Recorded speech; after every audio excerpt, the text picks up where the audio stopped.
Podemos iniciar, doctor, en el momento que lo indique.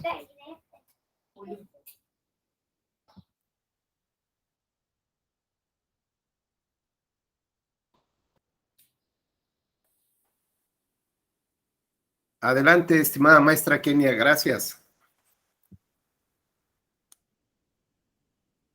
Muy buenos días, estimadas compañeras y compañeros. Es un gusto estar con ustedes esta mañana. Muchas gracias por acompañarnos a una edición más de los cursos de la Escuela Judicial Electoral. En esta ocasión vamos a platicar sobre las nulidades en términos generales y el voto electrónico. Así que, bueno, pues esperemos que se ponga interesante esta charla. Agradezco mucho a quienes ya poco a poco van encendiendo sus cámaras para saludarnos personalmente. Muy buenos días, José Guillermo, ¿cómo estás? Maestro, ¿cómo está? Buenos días. Como siempre, un gusto saludarlo. Igualmente, muchísimas gracias. Pues desde aquí también un gran saludo a la directora de la Escuela Judicial Electoral, la doctora Gabriela Rubalcaba, así como al magistrado Felipe Lamata Pizaña. Por supuesto, también un gran saludo a todas mis compañeras y compañeros de la Escuela Judicial que hacen posible que podamos tener esta transmisión en esta mañana. Bueno, pues vamos a platicar entonces un poco del esquema del sistema de nulidades para tratar de ver cómo puede confrontarse o enfrentarse este gran reto que implica una demanda ciudadana, que es de alguna manera, que las votaciones sean simples, que sean ágiles, que sean seguras, perdón, y sobre todo que tengan, digamos, que puedan abaratar los costos de los procesos electorales.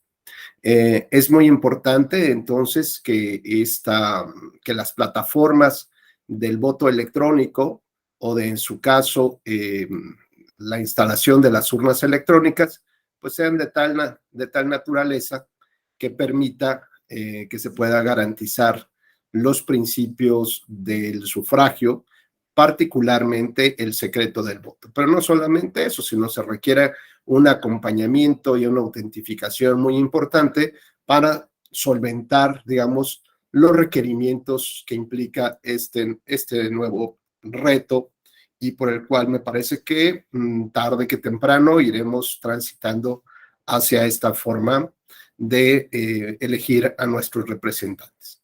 Bueno, pues platicaremos entonces a grandes rasgos del sistema de nulidades electorales, cómo se ha conformado. Ya todos ustedes ya tienen una base muy sólida sobre los antecedentes del sistema, pero bueno, iremos haciendo algunas reflexiones. Así que, José Guillermo, pues vamos, mientras tú seas el único que prendiste la cámara, pues vamos a echarnos una buena platicadita de café, si así lo dispones. Y sobre todo, pues les pediría que vayamos a ir rebotando, pues ideas, ¿no? Que seguramente ya les tendrán muchas inquietudes o muchas dudas. Y bueno, pues de esta manera podemos ir sumándonos aquí a la mesa de cafecito que ya se incorpora Leila. También muy buenos días, un gusto saludarte. Bueno, yo en un momento, profesor, buenos días. Hola, Carla. No pasa nada, poquito a poquito ahí vamos, poquito a poquito, pero ahí vamos, muy buenos días. Bueno, pues vamos entonces a platicar un poco en dónde nos encontramos sobre este tema de las nulidades electorales. Entonces, primero que nada, bueno, ya, Héctor también ya llegó a la mesa. Dicen que el último que llega paga la cuenta, así que bueno, pues ahí vamos viendo quién se aparece hasta el final. Que ya después esperemos que tengamos alguna oportunidad para reunirnos y saludarnos personalmente todos. Bueno, pues el tema entonces que vamos a tratar digamos, de platicar, que es el sistema de nulidades electorales. Vamos a tratar como de ver si podemos orientar la reflexión justamente hacia los grandes retos que representan o los grandes desafíos que tenemos en puerta de cara a la democracia, ¿no? Entonces, el primer punto es recordar bases que para mí son esenciales para poder contextualizar toda nuestra charla. El primer punto es, ¿de qué hablamos cuando hablamos de la democracia? Y ese primer punto nos tiene que sacudir, porque la democracia implica un estilo de vida al que todos de manera legítima aspiramos. Son nuestros sueños, son nuestra razón de ser, digamos, del día a día, del por qué trabajamos, por qué nos capacitamos, qué es lo que deseamos que pase en nuestras vidas y que podamos compartirlo con nuestras familias y, pues bueno, si se puede, con nuestra comunidad, ¿no? Eso es, digamos, el primer punto. Democracia es eso. Democracia es una aspiración legítima a un estilo de vida que tenemos. Y ya veremos que seguramente todos hemos tenido posibilidad de movernos en alguna fin de semana por alguna otra ciudad distinta a donde radicamos, o si no, pues hemos podido tener algunos la oportunidad de salir al extranjero, y en otros más, bueno, si no hemos tenido esa chance, hemos visto seguramente ya muchas fotos y videos en YouTube de lo que es otro estilo de vida de las personas. Y la verdad es que a veces como que se nos antojaría, ¿no? Tener esas condiciones o digamos, esa fortaleza ciudadana para poder decir, esta es la línea por la donde tenemos que atravesar, esta es la ruta que tenemos que seguir para llegar a estos objetivos. El problema es que a veces no tenemos clara la ruta y se nos presenta esta fábula, ¿no? En esta analogía que les voy a hacer, se nos presenta la del cuento de Alicia en el País de las Maravillas, donde Alicia está muy preocupada porque ante ella se presenta una bifurcación de caminos. Y Alicia pues no sabe por cuál de estos caminos debería de atravesar. Así que se le presenta un personaje en la historia y le dice que, bueno, pues ya le pregunta, ¿no? Que qué le pasa. Ella ya le explica cuáles son su inquietud y él le dice, bueno, pues dime a dónde vas para que yo te pueda orientar. Y Alicia le contesta, la verdad es que no sé para dónde voy, no sé a dónde tengo que ir. Entonces este personaje con una sabiduría inmensa le dice, pues no te preocupes, o sea, que terminen tus angustias, porque si no sabes a dónde vas, pues ninguno de estos caminos te lleva a ningún lado, ¿no? ¿Esto qué significa? Que cualquier camino que llegara a tomar Alicia, pues no iba a llegar a ningún punto determinado, porque no tenía claridad hacia dónde debía de llegar. Y a veces nos pasa como país, como gobierno, como sociedad, que nos sentimos como Alicia y que no tenemos una claridad de la ruta por la cual deberíamos de avanzar para llegar a un punto determinado. Y ya después valorar si fue correcto el medio para llegar a ese fin, a esa meta, o la verdad es que todavía nos falta camino por andar, o bien a lo mejor pensar que esa no es la meta que estamos buscando en realidad y que tenemos que buscar otro camino. Pero debemos de tener claridad hacia dónde vamos. Así que cuando hablamos de la democracia, necesitamos tener claridad de entender de qué va la democracia. Porque si nada más pensamos que es un sistema o que es el medio para elegir a nuestros representantes, pues la verdad es que estamos perdidos en el camino.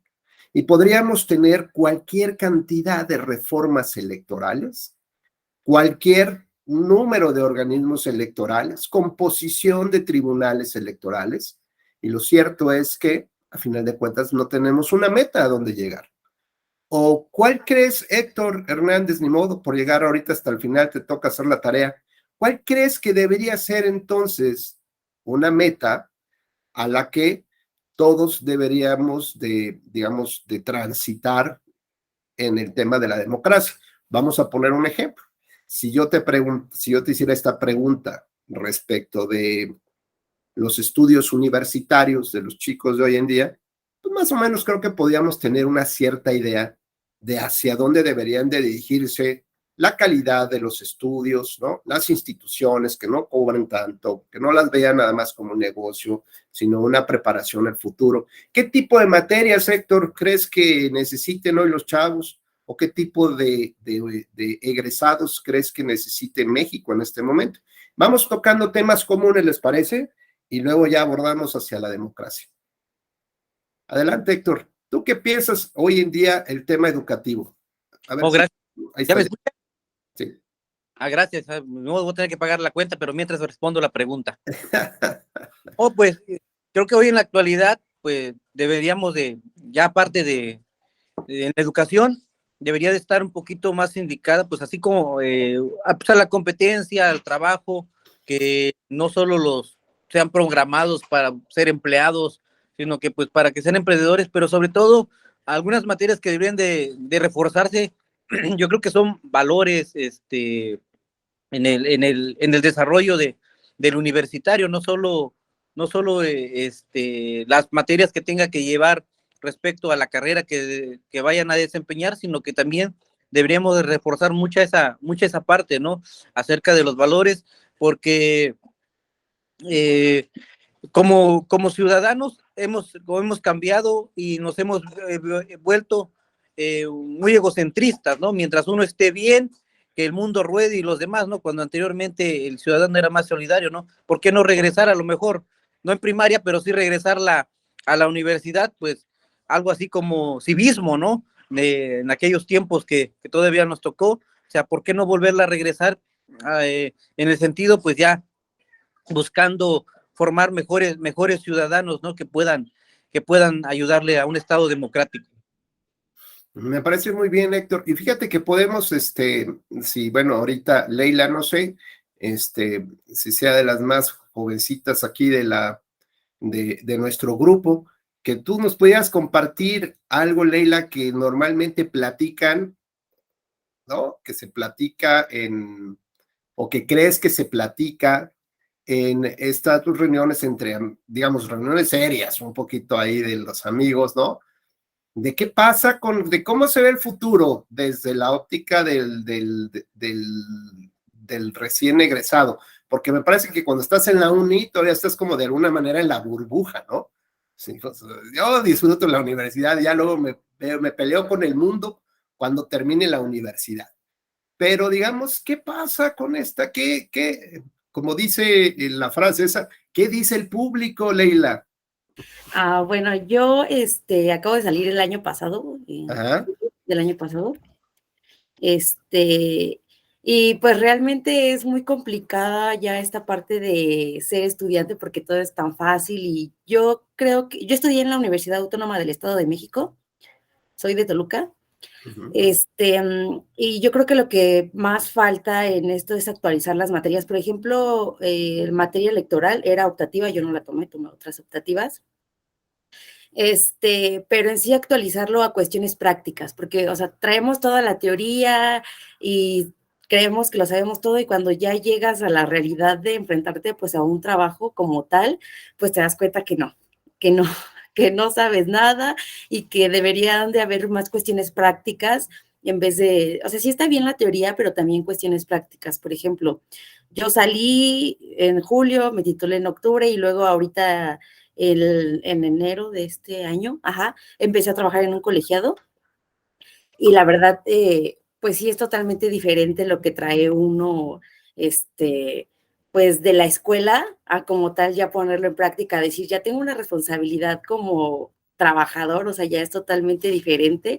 Y sobre todo eso, lo que platicaba con mis amigos era esta parte de que nos gustaría que a lo mejor en la escuela nos hubieran enseñado más cuestiones prácticas, que tanto teórico, ¿no? O sea, creo que eso es algo fundamental. Hay a veces muchas materias de relleno y realmente, o sea, no digo que sean malas, pero como que siento que debería de haber más cuestiones prácticas.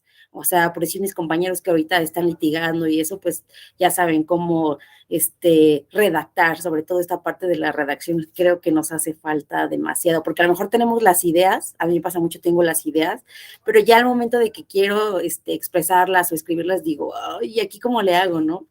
Creo que sí, eso es bastante la cuestión práctica. Oye, Leila, y una pregunta. Después de egresar de la universidad, ¿en qué tiempo crees que un egresado pudiera ya tener una vida independiente de la de sus padres, ya sostenerse, de acuerdo, primero que nada, encontrar su trabajo, ¿no? Y luego, con base en ese trabajo, empezar a sostener una vida independiente? Pues como unos 3 años. Por lo menos Sí. unos 3 años tendrían que pasar. O sea, uno lo ve súper fácil y realmente encontrar trabajos ahorita en estas cuestiones, yo puedo decir que del 100% de mis amigos, de mis grupos, solamente como 3 personas trabajan. O sea, realmente está muy complicado y a pesar de que tengas como un ingreso, pues, fuerte, en este caso, a lo mejor yo digo, bueno, Poder Judicial Federal paga muy bien. Independientemente de eso, yo digo, o sea, no tengo otras, responsabilidades como, por ejemplo, un hijo o una pareja, o sea, cosas así que ya van como O pagar más. la renta, por ejemplo. Exacto. Pero sí, yo creo que para agarrar una estabilidad, sí, como unos 3 años para poder decir, ¿sabes qué? Sí, independientemente, sobre todo esta parte de que si eres un hijo responsable, aunque vivas en casa de tus papás, sí es importante que aportes a la casa. O sea, definitivamente es porque ahí vas aprendiendo cuánto es, o sea, ahí te vas dando un panorama de cómo es sostener una casa. O sea, que ya puse para el internet, que ya traje tal cosa, o sea, creo que sí es, sobre todo ahorita en época de que pasó todo esto de la pandemia, yo diría que unos 3 años. Ya si te quieres alocar así demasiado de que no, yo puedo y que no sé qué, pues igual y 1 año y medio ya teniendo un trabajo estable. Si no, pues no hay manera. Entonces, digamos que a ver, aquí dejas abierto muchas heridas, Leila, pero a ver, me parece que son, digamos, hablas desde dentro, desde el corazón, ¿no? De la preocupación que hay.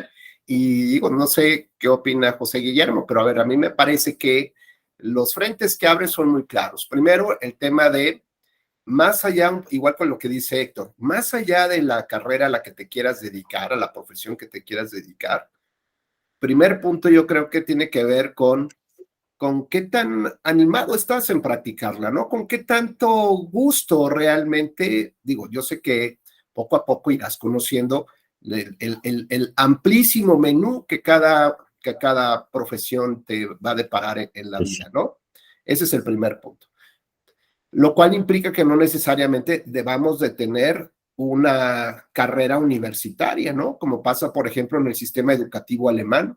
No todos tienen que pasar por la universidad y eso no significa que seas menos que otras personas, que no puedas encontrar digamos, las actividades que podrían llevar a tener, digamos, las mismas condiciones de vida que tiene un abogado, que tiene un carpintero, por ejemplo, o que tiene un constructor, un albañil, ¿no? O sea, digamos, que los oficios o las carreras técnicas sean tan relevantes como las carreras universitarias, ¿no? Es decir, no es más importante estar en un tribunal colegiado que el juez de primera instancia. ¿Por qué no? Porque son competencias diferentes, ¿no? Son atribuciones diferentes, pero tan importantes uno como otro. Y no hay por qué así de como doblegarse, ¿no? Porque ya llegó ¿no? Y así pensamos, pues, que es piramidal el asunto. Entonces, eso me parece muy bien que nos deja entrever, Héctor, que más allá de la carrera que vas a tomar, pues también haya como esta posibilidad que el gobierno te dé las verdaderas expectativas de que si yo no quiero ser universitario, ¿no? Pues yo puedo dedicarme a otro tipo de oficios, carreras técnicas y ser tan exitoso como esa otra persona. Cada quien en el ámbito de sus respectivas responsabilidades, ¿no? Es como si hoy dicen, oye, ¿ya viste cuánto cobra una persona por cuidar bebés?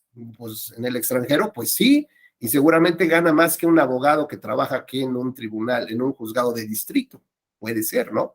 ¿Por qué? Pues porque hay cosas que la sociedad va requiriendo para poder, digamos, ir completando parte de su vida. Es el primer punto. El segundo que dice Leila nos habla de la cuestión práctica.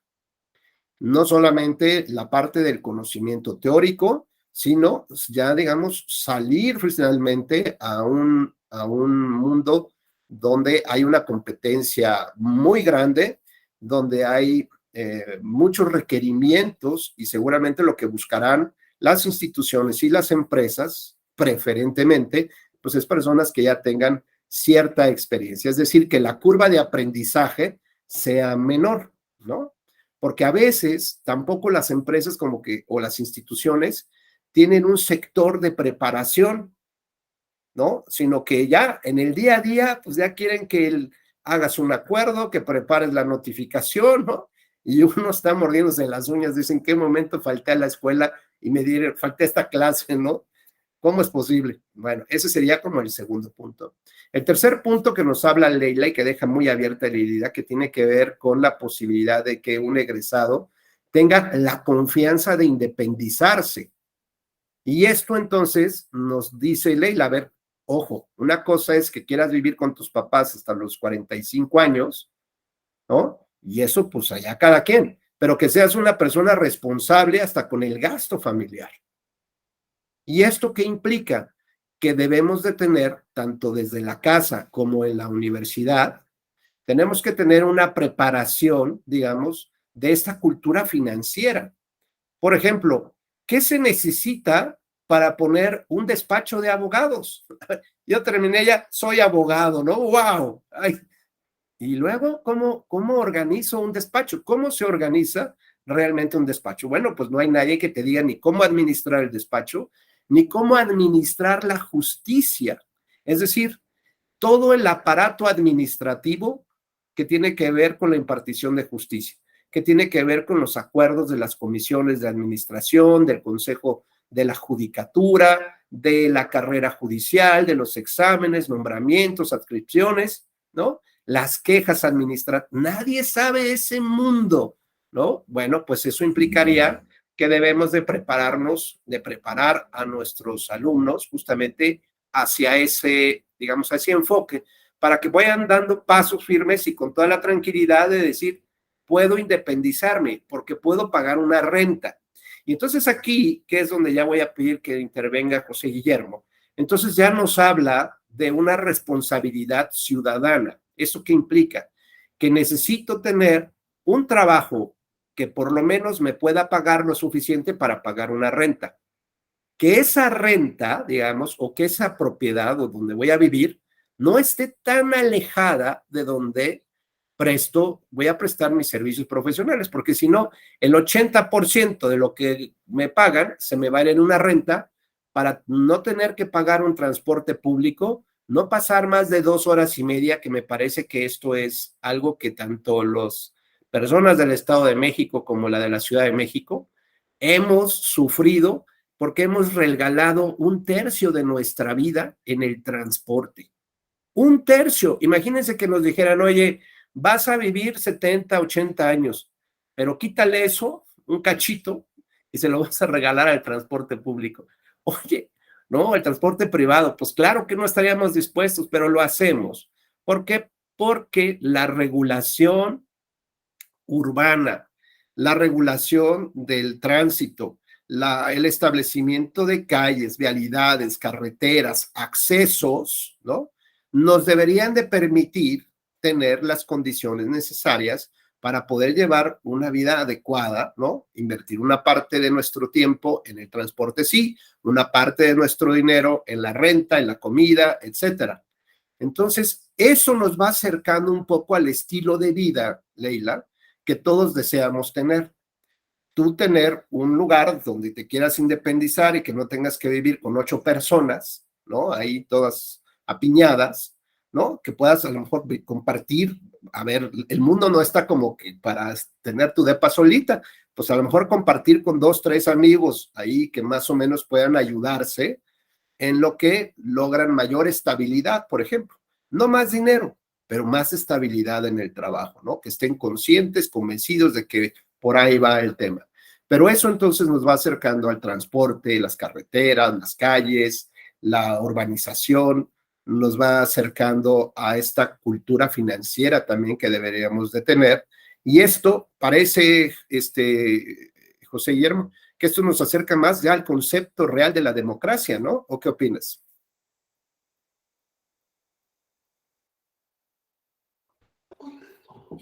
Maestro, buenos días. Pues igual buenos días a los compañeros. Pues sí, y cuando usted hizo la primera pregunta al abrirlo a los compañeros, a lo mejor a diferencia de la compañera de Leila, nosotros estamos, bueno, a título personal estoy un poquito más recorrido en algunos temas. Efectivamente, esa fue una aspiración desde un punto personal que no visualizaba yo, a diferencia de ahora, porque a lo mejor en las condiciones que me tocó vivir en el sistema político, Yo tengo una palabra que le transmito a mis alumnos. Le digo, nosotros vivíamos con el PRI, tragábamos con el PRI, teníamos el PRI, no teníamos otra cosa. Al contrario, ahora, nuestro sistema, que fue una transición al cambio del partido político hegemónico, nos permitió tener un panorama totalmente diferente de esa aspiración a la que creemos que podemos tener. Ya no solamente yo, sino en el caso personal, que yo ya tengo hijos, tengo dos hijos, cuando me siento en la mesa a platicar con ellos, la más grande que va a la universidad, comparto lo que dice Leila y lo que dijo el compañero, ¿no? ¿Qué aspiración debería de ser ella? No solamente yo, sino que ahora debe de preocuparse por la ciudadanía, por la persona, por la sociedad, en donde dejamos de visualizar no solamente como que solamente nos falta a nosotros, y esa aspiración a una verdadera democracia tiene mucho que ver con lo que dice Leila, cómo me visualizo yo más adelante en un país en el que si yo no quiero participar, pues obvio que no me puede preocupar lo que está pasando y me va a empezar a preocupar cuando yo salga de la universidad o cuando yo no tenga trabajo. Y es lo que yo le decía yo a mi hija. Y partiendo de lo que dicen los compañeros, pues esa es la aspiración que debe tener nuestra democracia, que aspiramos a. Y como usted lo dijo, no solamente una reforma electoral constitucional nos va a solucionar una problemática que viene acarreando el país de muchísimos años.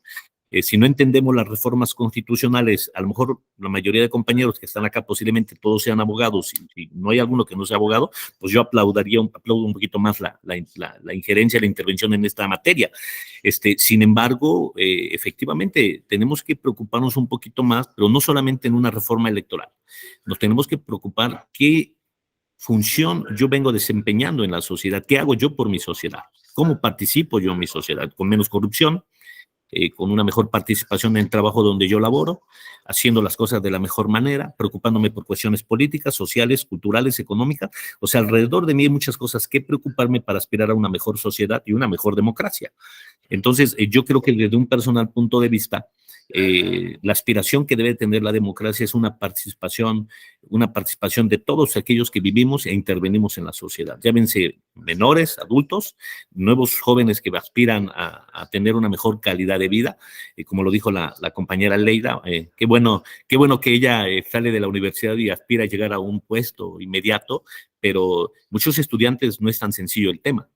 Yo lo vivo donde yo laboro actualmente porque tengo prestadores de servicio social, he tenido pasantes, y lo único que yo trato con ellos muchas veces es decirles cómo pueden ser mejores estudiantes. Pues ser mejores en todo. Hay que ser mejores estudiantes, mejores personas, mejores seres humanos, mejores trabajadores. Hay que involucrarnos más en la parte política, dejar de ser esos ciudadanos que vamos a representar una casilla y que nos regalen 500 pesos como funcionarios. Es algo que a mí me encanta participar en integrante de casilla. Tengo 12 años en la materia, me enamoré de la materia, lo digo muy respetuosamente, me encantó esta materia electoral. Yo siempre he sido penalista, mi formación inicial fue penalista, tuve la oportunidad de llegar a un instituto electoral como asesor jurídico de consejeros, que más que asesor era aprendiz de materia electoral, y ya posteriormente pues uno va aprendiendo la materia, pero bueno, efectivamente esta carrera a mí me fue induciendo a conocer más esta materia. Amo esta materia, soy amante de esta materia, ¿no? Yo actualmente laboro en otra actividad diversa a la materia electoral, de salir de mi instituto electoral. Estoy en asistencia social ahorita, por ejemplo, en un DIF, pero tengo mucho que ver también con temas de asistencia, y donde yo me doy cuenta que puedo participar más, porque ya tenemos un abanico de mayores oportunidades de ayudar a la gente, a la ciudadanía. Yo soy enemigo de los actos de corrupción, 0 actos de corrupción, te lo digo muy respetuosamente, y con la persona que yo laboro y con la que yo laboré con 2 consejeros electorales, siempre fuimos críticos de los actos de corrupción en todos los niveles. Robarse el dinero, en aprobar, en comprar vehículos, en comprar cosas innecesarias cuando la ciudadanía se está muriendo de hambre. Cuando tengo un municipio, Puebla, tengo 85 municipios de alta, muy alta marginación. Tengo comunidades de alta y alta marginación, he caminado en las comunidades, me he ido a trabajar a las comunidades, y entonces es donde me doy cuenta que hay mucho que hacer. Hay mucho que hacer, maestro, y pues yo, la verdad es que junto con los compañeros, aún siendo ellos más jóvenes, que claro, que qué bueno que tienen definido cómo podemos aspirar a una mejor democracia. ¿Y cómo va a ser? Pues ser más participativos. Una de las cosas que yo le digo alrededor de mis amigos, cuando me siento en los debates políticos, podemos hablar de política, de partidos políticos, de religión, pero tenemos que tener un fin común: cómo cambiar a nuestra sociedad y cómo realmente aspirar a una verdadera democracia. Y yo siempre lo he dicho, participando es una de las mejores formas, maestro. Gracias, maestro. No, gracias, José Guillermo. Pues mira, justo como lo enlazo con lo que también nos comentaba Héctor. Bueno, a ver, ¿qué tanto estamos haciendo también por nuestra comunidad, ¿no? Entonces, desde el punto de vista individualista, está bien, a ver, que el mundo ruede, ¿no? Mientras yo esté bien, estoy de acuerdo. Pero en ese estoy bien implicaría yo que tenga que tener, por ejemplo, un poco también lo que señalaba Leila, ¿no? A ver, bueno, ¿y qué actividades voy a realizar o qué proyectos universitarios tengo que realizar para que me los aprueben mis maestros que están enfocados, no a lo mejor con esta base de la primaria, ¿no? Del civismo, que estaría súper bien, pero a lo mejor ya veo en la parte práctica, yo sé que un proyecto universitario, una tarea, un objetivo determinado, tiene un componente importante en cuanto a coadyuvar con la sociedad. Y entonces estoy casi seguro que eso me va a hacer sentir bien, ¿no? Por lo menos desde la universidad, me van a hacer reflexionar en cosas que pueden mejorar a una comunidad cercana, ¿no? Porque esa es parte de mi calificación, pero estoy seguro que cuando se traslade ese resultado y yo lo vea en la sonrisa de los niños, ¿no? En la construcción de una casita a través de plástico reciclable, de botellas tipo PET, de una banquita, no sé, de cualquier cosa que yo vea que pueda realmente llevarse a cabo, me parece que desde el ámbito personal uno dice, qué padre, ¿no? O sea, uno creo que se va a sentir bien. Cuando decía Leila dónde estudiaba o en cualquier universidad, por ejemplo, en el ámbito de los abogados, pregunten, por ejemplo, a su alrededor, o sea, en las viviendas, hagan una pequeñísima encuesta y pregunten si las personas que requieran un abogado contratarían a alguien egresado de esa universidad. Y querían, a ver, bueno, pues es que vamos bien, ¿no? No, voy a buscar yo otro abogado. Oye, pero a ver, digamos, tienen esta preparación, ya son abogados. Bueno, entonces, ¿qué implica? Que implica que tiene que haber un semillero, como dice Leila, ¿no? Desde el litigio, ¿no? Un laboratorio de litigio para que ya los chavos que salgan de ahí puedan atender a sus clientes. Y que la sociedad, por lo menos alrededor de la universidad, ya no digo en toda la comunidad, alrededor de la universidad, por lo menos diga, o sea, claro que voy y contrato a ellos.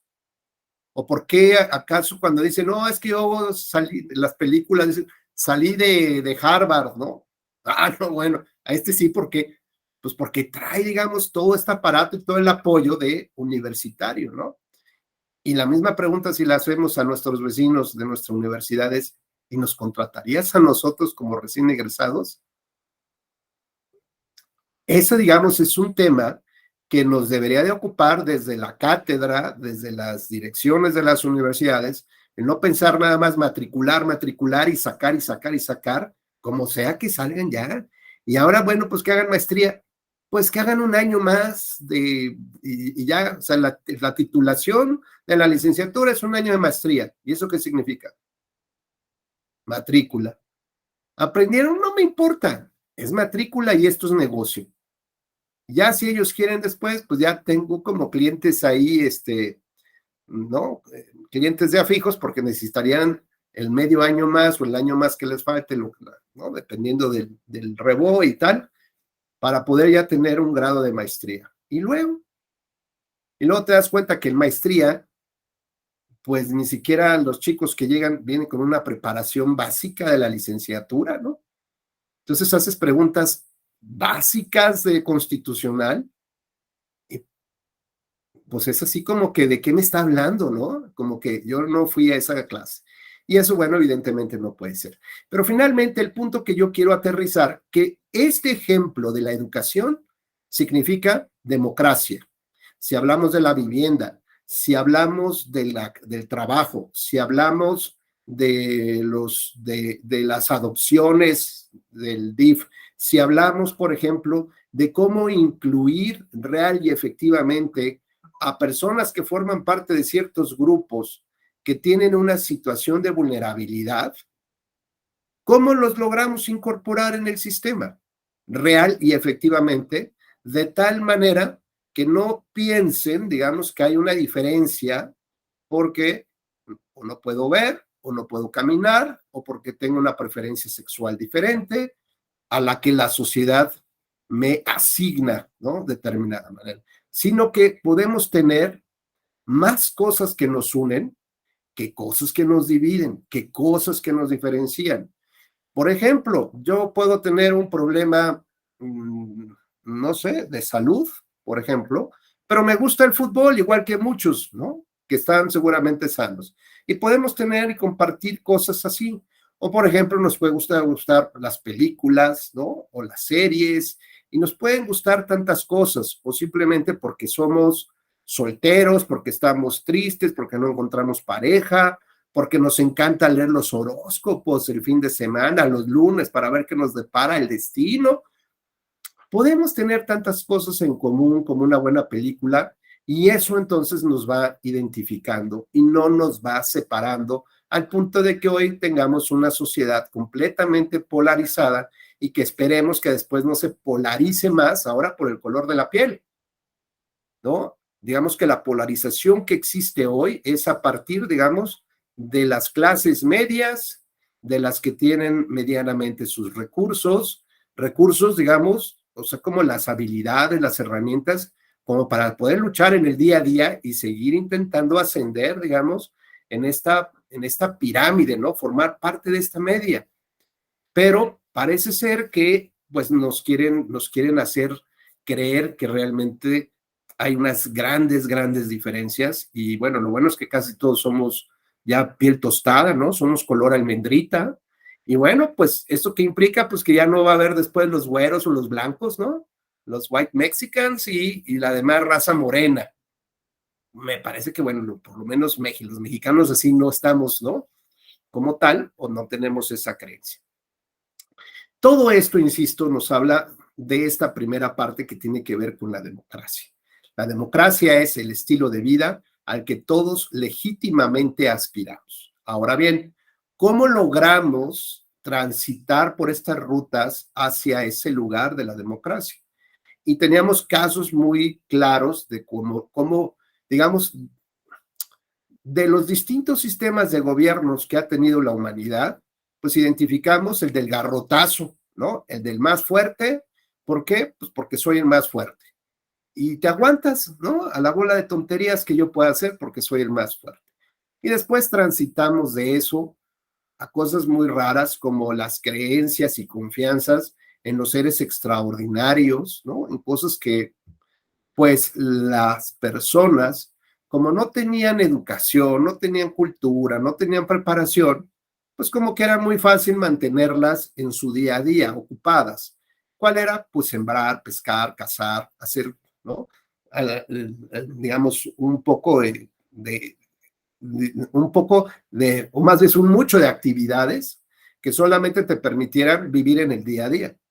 Pero cuando se inventa la agricultura, cuando se inventa la imprenta, cuando se inventan las máquinas, pues el ser humano se tiene que sentar a pensar, ¿no? Porque ya, pues esa parte ya no la ocupan, ¿no? Hay alguien más, o algo más, o hay nuevos inventos, o hay unas nuevas comunicaciones de cómo hacer mejor las cosas. Así que bueno, pues ya no se necesita tanto, así que voy a ponerme a reflexionar y cómo puedo operar hacia, digamos, hacia otro tipo de estadios, avanzar hacia otro tipo, emprender otro tipo de cosas. Mientras estábamos en la fase anterior, pues creíamos en todo lo sobrenatural y lo extraordinario, ¿no? Como humanidad. ¿Y qué se entendía? Bueno, pues que había alguien que tenía el poder y no sabíamos cómo se tenía el poder. Pero veamos un ratito ahí la serie de Juego de Tronos, que está padrísima, y ya veamos la bola de traiciones, asesinatos entre hermanos, entre el hermano y el papá, el hijo bastardo y el no sé cuál, ¿no? Los matrimonios, todo con tal de crear esta, digamos, esta retórica de el poder y que yo controlo y yo tengo los dineros. Y después fue necesario juntar la religión o la fe con el poder para que, como se señala, sean los dos pilares que sostienen a una comunidad. El poder es la fuerza del Estado y la fe, pues es el sometimiento, ¿no? El no reflexionar, el no cuestionar, los temas por el miedo de lo que algo pueda pasar más allá y que nadie sabe que puede pasar. Bueno, pues estos dos pilares, fuerza y sometimiento a través de los dogmas de fe, lo que van a provocar es que se generen otros mecanismos de transmisión del poder, ¿no? De gobiernos, al punto de que sea solamente por la herencia, ya no tienes que llegar a la montaña más alta y hablar con los dioses, ¿no? Que son los que te dictan, te dan la iluminación necesaria para ver hacia dónde se debe dirigir la sociedad. Como lo extraordinario ya no estaba de moda en esa época, porque la gente ya reflexionó que eso no era viable, pues entonces se empezó a poner la tradición de la fe a través de la sangre de los gobernadores, a través de los apellidos de los gobernantes, ¿no? Al punto que hoy todavía, en 2022, muchos partidos políticos intentan, o personajes que estuvieron en la política mexicana, y José Guillermo no me dejará mentir, buscan transmitir el poder hacia sus hijos. Entonces ahí vemos nuevas generaciones de políticos que tienen los apellidos de los padres. ¿Por qué? Pues porque se lo merecen, ¿no? Como si formaran parte de un club de políticos al cual solamente sus familias pudieran asistir. Ya está la sobrina, ya está el hijo, está el primo. ¿Por qué? Porque piensan, ¿no?, que ese poder se puede heredar, que tanto los recursos económicos, las relaciones políticas, ¿no?, se pueden heredar. Y está bien. El problema es que nadie piensa en los sueños de Leila, en los de Carla, que le damos la bienvenida, en los de Ray, en los de Héctor, ni en los míos. Nadie piensa en eso. Piensan en sus intereses particularísimos, ¿no?, familiares, empresariales, de cómo mantenerse en ese sector del poder. Y claro, a nosotros nos venden el argumento de voy a defender la democracia, voy a defender al INE, voy a no sé cuál, pero que en realidad los intereses de haber llegado ahí no están en ver cómo mejoran la vida de las personas, sino están tristemente en los intereses muy particulares de grupo, porque ni siquiera entraron a una contienda interna para decir quiénes son los mejores que deben estar ahí, ¿no? Los que, como diría este ejemplo del avión, que se desmaya el piloto y entre los pasajeros se hace un concurso de popularidad para ver quién maneja el avión. Pues es evidente que ahí esta frase de 10% de conocimiento y 90% de honestidad, pues no funciona, ¿verdad? Porque el avión va a chocar. Pues lo mismo le pasa a un gobierno. Si no tienes la habilidad, si no tienes el conocimiento, el gobierno va a chocar tarde que temprano y nos va a llevar entre los pies a toda una comunidad, aunque sean de un color, de una ideología, no importa. Todos estamos en el mismo avión, o como se dice, en el mismo barco, y todos vamos a naufragar. No hay nadie que se pueda salvar, a no ser que vengan a rescatarlo en un helicóptero y se lo lleven. De lo contrario, todos vamos en esa misma ruta, que es lo que debemos de entender. Algo que realmente nos une, estamos en el mismo barco. Y si el barco se hunde, nos hundimos todos con el barco. Bueno, pues estas ideas entonces de cómo vamos cambiando de gobiernos, ¿no?, de modalidades de gobiernos, nos hace llegar un poco a estas reflexiones de la Grecia clásica, donde la participación de los ciudadanos, aunque no eran tan incluyentes porque todavía tienen esclavitud y no aceptaban que las mujeres participaran en la toma de decisiones de la política, pero digamos, rescatando esto de estas primeras comunidades democráticas, pues lo que se buscaba justamente era que la ciudadanía participara, se enterara y viéramos cuáles son las mejores opciones para poder resolver esos grandes retos, ¿no?, comunes de la población. Al irse complicando la vida de las personas, ¿no?, al irse globalizando todo ello, pues implica que pues nosotros nos tenemos que alejar, ya no tenemos tiempo. Parecería que volvemos otra vez a las instancias primarias de la humanidad. Solo nos dedicamos en el día a día por sobrevivir nosotros. Y lo que signifique sobrevivir, pues un rato ir a trabajar, comprar la comida, ver un poco a los amigos, pasar un par de horas en el YouTube o en el Twitter, ¿no? Trabajando algunas cosas, pero solamente nos dedicamos de nosotros y de nuestra pequeñísima comunidad. Pero ya no nos esforzamos por interesarnos, como bien decía José Guillermo, no nos interesamos por alguien más que no sea estrictamente las personas que están a 1 metro cuadrado de mí o a 1 metro de distancia, ¿no?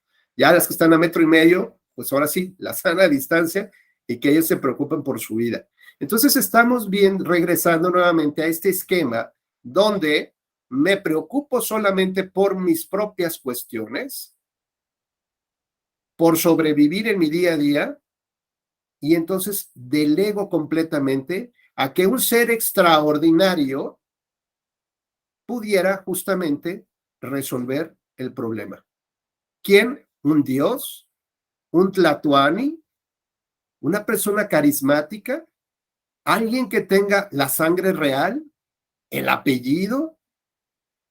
¿O la democracia se ha, digamos, pervertido de tal naturaleza que hoy la democracia implica un simple concurso de popularidad?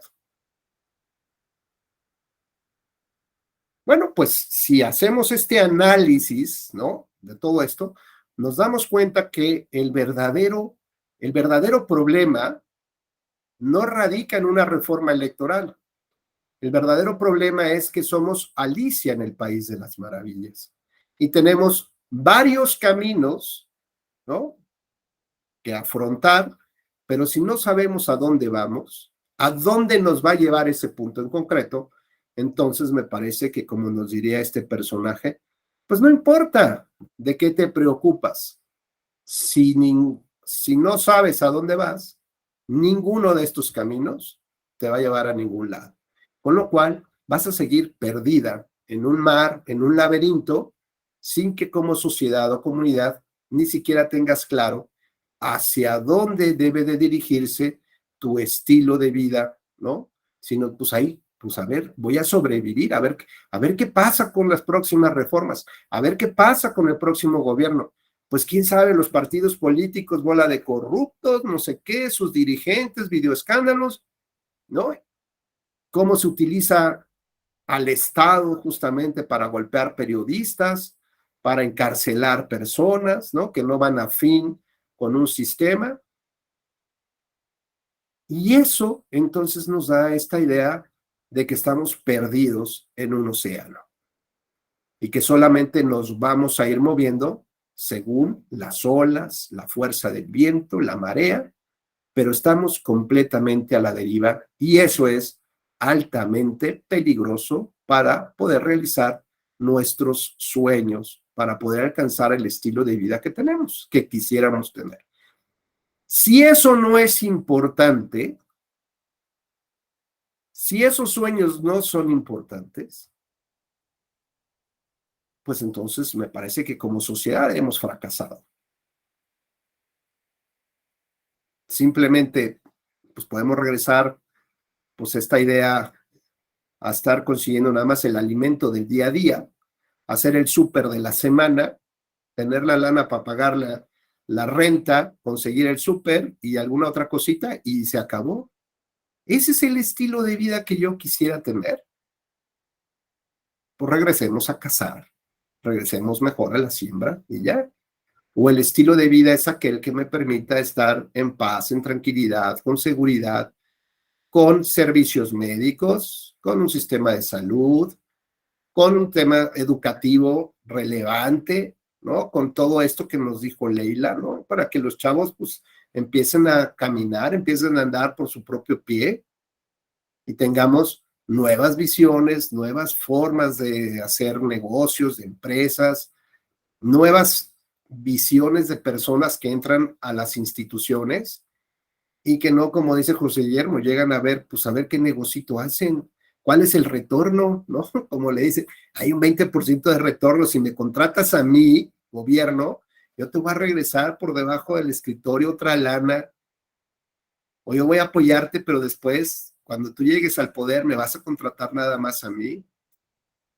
Ya hemos platicado que por lo menos en el sistema de justicia, y ahora sí nos enfocamos a la parte de las nulidades, en el sistema de justicia, de acuerdo con esta organización que se llama World Justice Project, de su evaluación 2021-2022, de un análisis que hizo en 40 países respecto de la percepción que tiene la ciudadanía de cómo funciona su sistema de justicia, pues desde que se presenta una denuncia, una queja, hasta que termina ejecutándose, resolviéndose, restituyendo los derechos violentados, ¿no? El número 1 es el más avanzado, digamos, en esa percepción de cómo funciona la justicia, y el número 40 es el peor, en el que está en guerra civil, ¿no? Prácticamente no existe institución alguna. Bueno, pues México ocupa el deshonroso lugar número 36 de 40. ¿Esto qué implica? Que la percepción que tiene la ciudadanía de su sistema de justicia en todos los ámbitos, incluso pasando por los abogados litigantes, esos que andan pidiendo 3,000 pesitos para las copias cuando ya la justicia se ha digitalizado, ¿no? O que andan sangrando a sus clientes, a ver, de que pues ahora sácale y otro poquito y nada, fue ese juez, sí, hombre, ese juez, qué barro, está vendido, no, nos desechó, y ya cuando dice, ¿y por qué les desechó? Pues es que fue extemporáneo. No, hombre, no computó el plazo, no, se ve que ya alguien había hablado con él, o quieren cobrarle a su cliente por una reunión de alegatos, por ejemplo.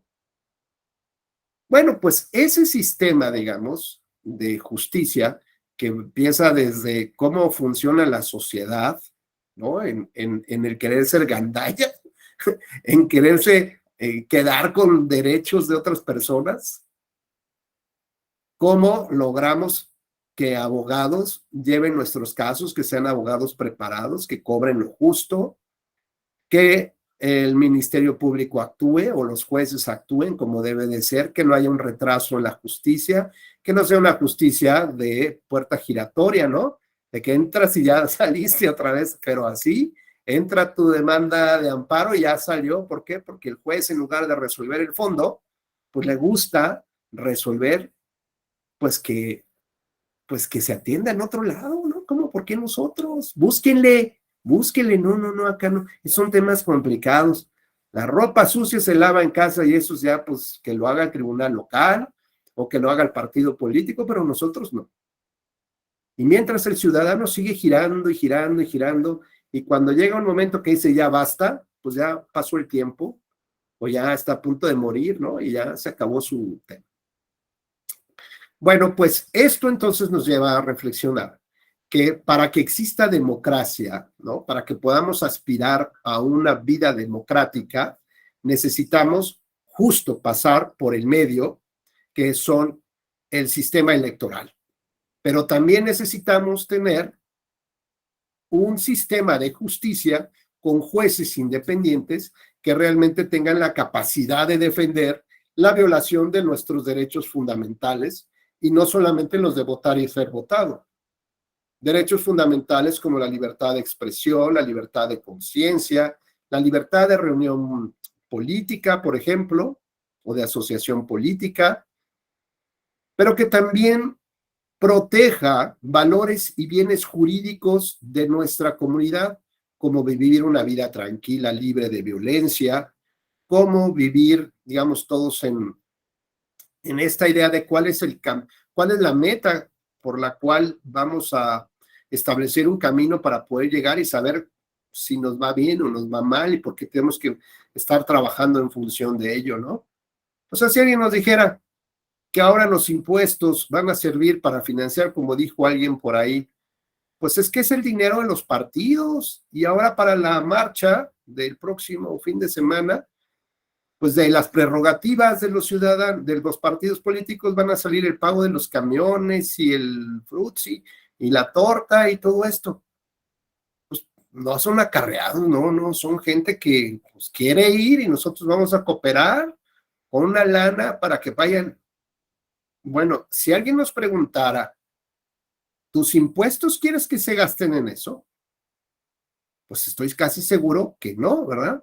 Porque además una tercera parte de la población es la que paga los impuestos y las otras 2/3 partes no pagan los impuestos por muchas razones, como cuál, pues principalmente el comercio informal. ¿Por qué? Porque es un grupo de poder que ayuda a los gobernantes a hacer cosas que no podría hacer de manera legal.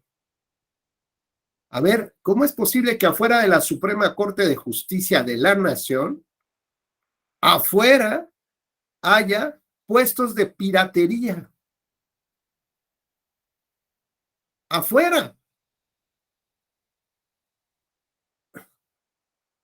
Acaban de sacar unas fotografías o videos que en el aeropuerto, el nuevo aeropuerto,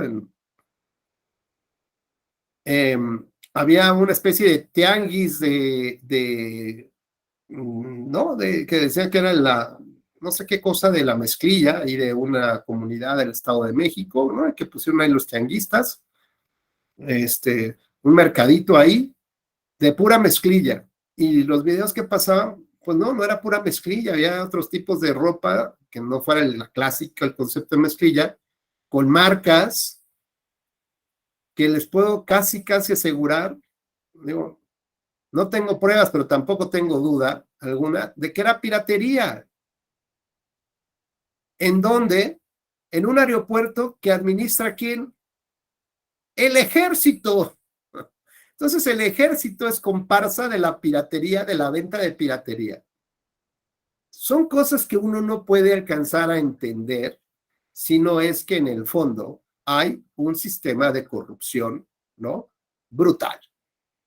Y que de alguna manera la sociedad simplemente va aceptando que esa corrupción llegue ya a niveles tales, ¿no?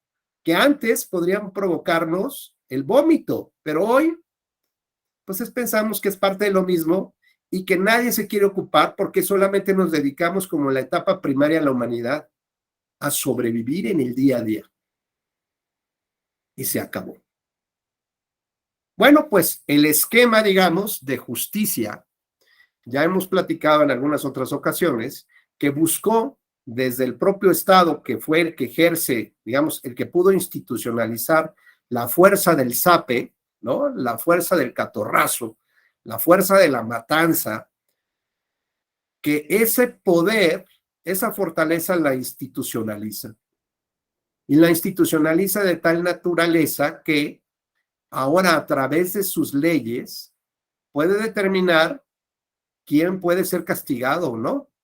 A ver, está bien, si tú mataste uno mató al otro, pues allá ellos, pero ahora yo tengo más fuerza que tú, que asesinaste a una persona, y te puedo castigar.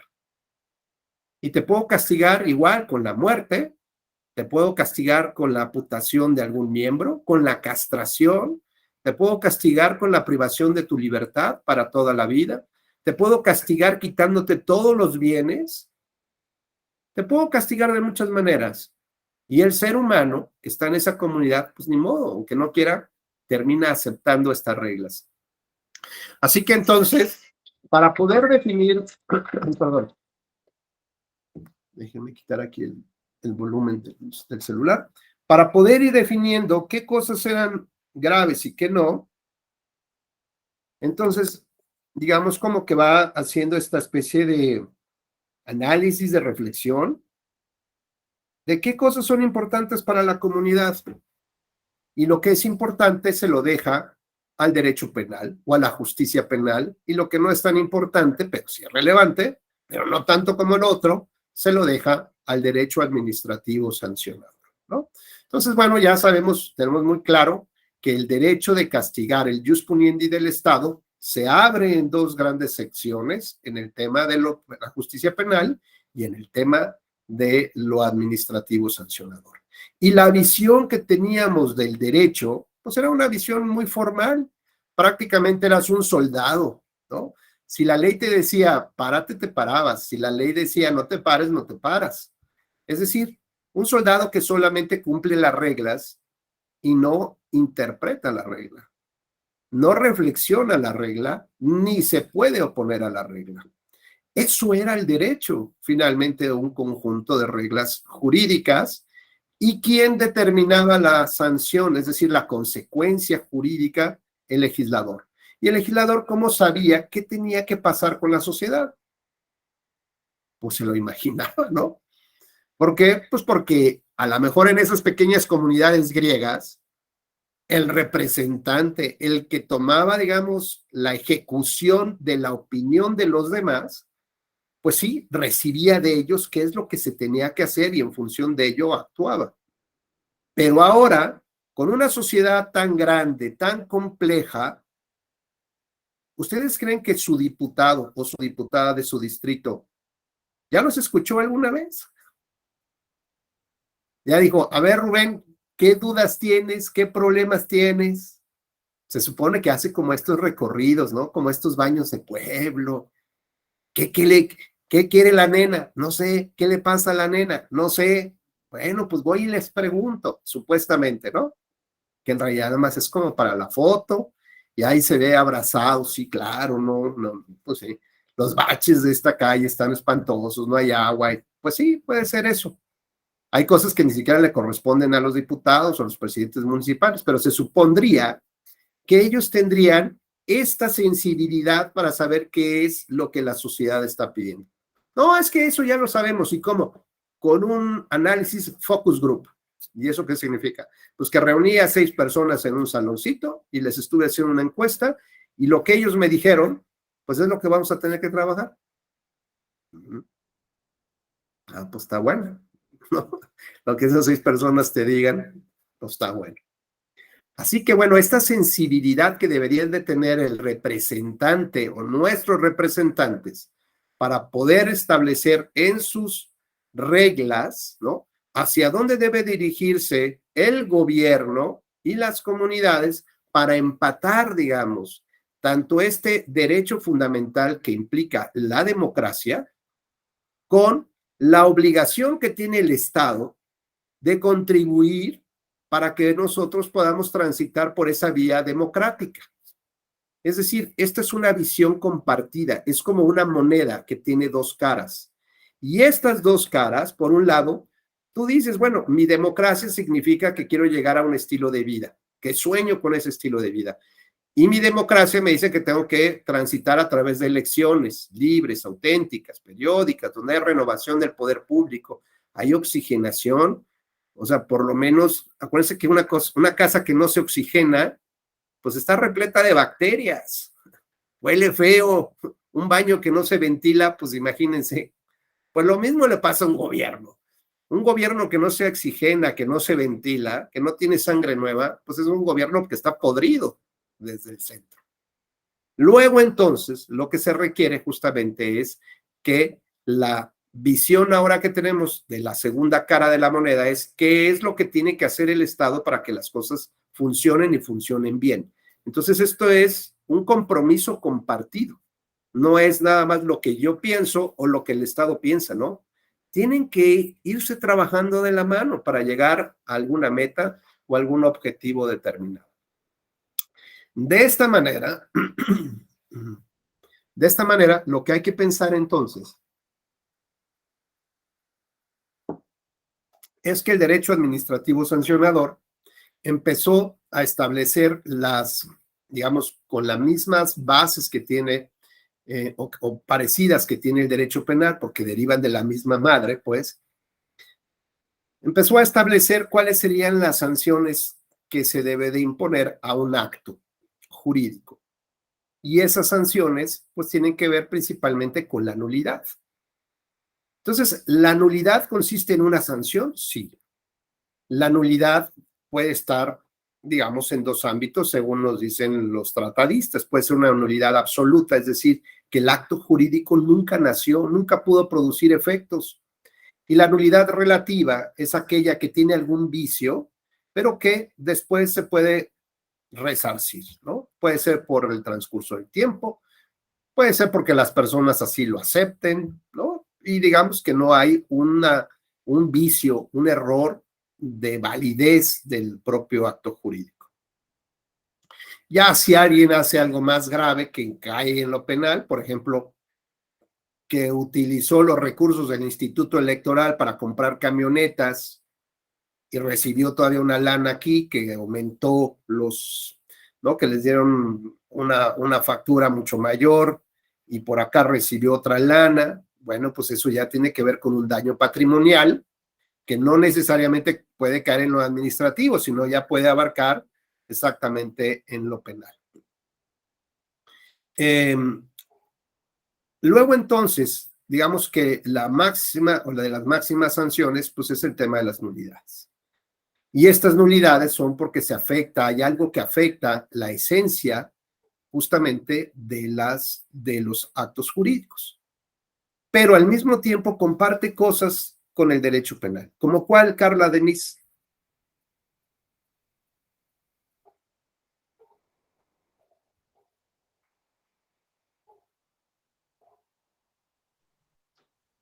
¿Sí me escucha, maestro? ¿Sí? ¿Me puede repetir la pregunta, por favor? Que no. Pues es que si estamos platicando, Carlita, pues si tienes que atender cosas en tu oficina, nada más te pido el favor, apaga tu cámara y atiende lo que tengas que atender, porque si no nos distraes, nada más vemos que te ríes, que platicas, y pues pareciera que no estamos muy interesados en la charla, ¿no? Entonces, yo creo que un poquito de respeto también para tus compañeras y compañeros, y pues también para el profesor. Te preguntaba que cuáles crees que sean estas reglas que puede compartir el derecho administrativo sancionador con el penal. Ok, seguramente una disculpa, profesor, estoy para checar una cosa con mi jefe y a tomar una disculpa a usted y a mis compañeros. Okay. Acuérdense, por favor, acuérdense siempre que les he dicho que yo entiendo perfectamente que todos tenemos ahorita alguna actividad. Estoy de acuerdo, desde estar en casa con los hijos, ¿no? Tratando de salvar el día a día o en el tema de la oficina.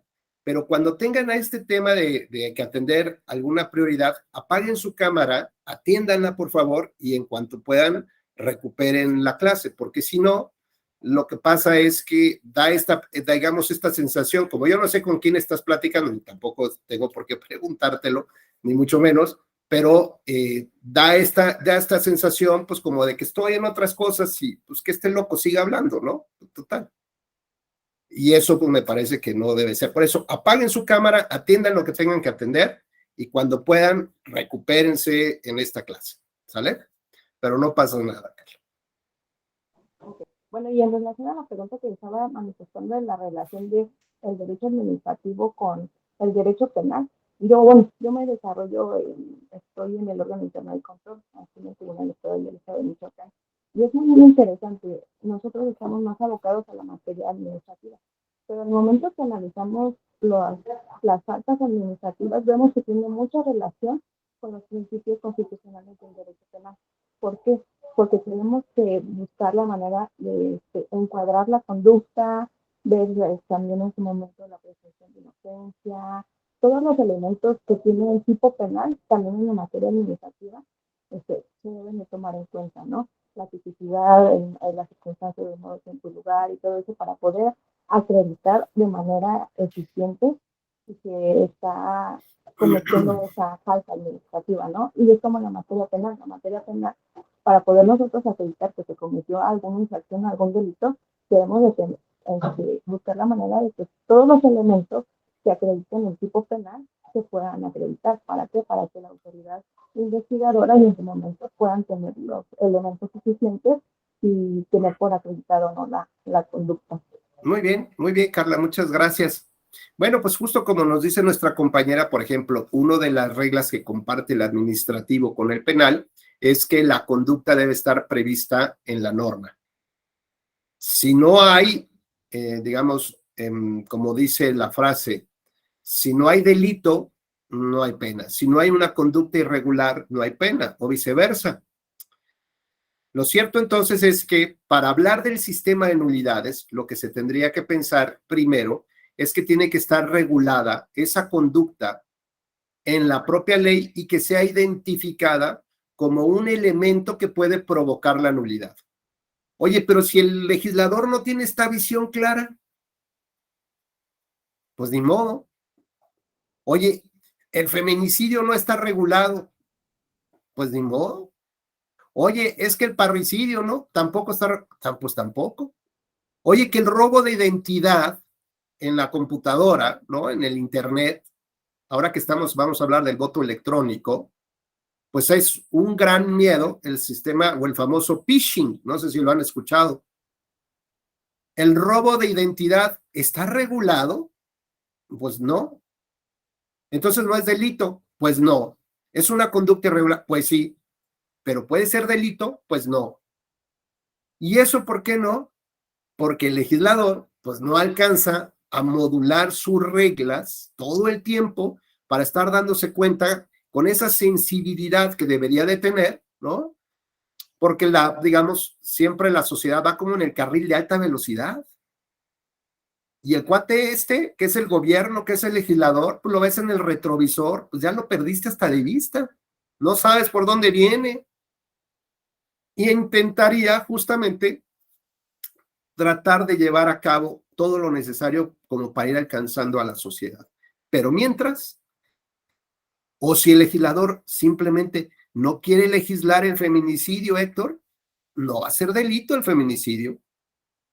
Oye, que ya están las protestas de las mujeres y mira, si el legislador no quiere, no va a ser delito. Si el legislador no quiere, esa conducta que afecta a la democracia no va a dar la nulidad. ¿Qué sí da la nulidad? Pues que no se instale la casilla donde se debía de instalar. Que los funcionarios que reciben los votos no sean los designados. Que además donde llevaste la recepción de la votación, luego sea un lugar distinto en donde haces el escrutinio y cómputo de los votos. Que haya presión sobre los electores o errores en las actas. Y ya. ¿Y eso es todo? ¿Eso es todo lo que nos da la nulidad? Sí. Y además, para que se dé la nulidad de la elección, tiene que darse estas causas de nulidad en casillas en el 20% de las casillas instaladas en un distrito electoral o en un territorio. O sea, con 5% no, 10 no, 15 no. ¿Por qué no? Pues porque así dijo el legislador. Oye, ¿en el 19% se dio? No, tampoco, porque el legislador estableció el 20%. ¿Cuál es la justificación de un 20%? ¿Podría haberle puesto 40%? Igual. ¿Cuándo entonces llegaríamos a castigar actos que están relacionados, ¿no? A sancionar, digamos, actos jurídicos que no revisten esta esencia de validez que tiene que ver con no solamente las reglas jurídicas, con las reglas constitucionales, sino que tiene que ver con los valores y principios de una democracia.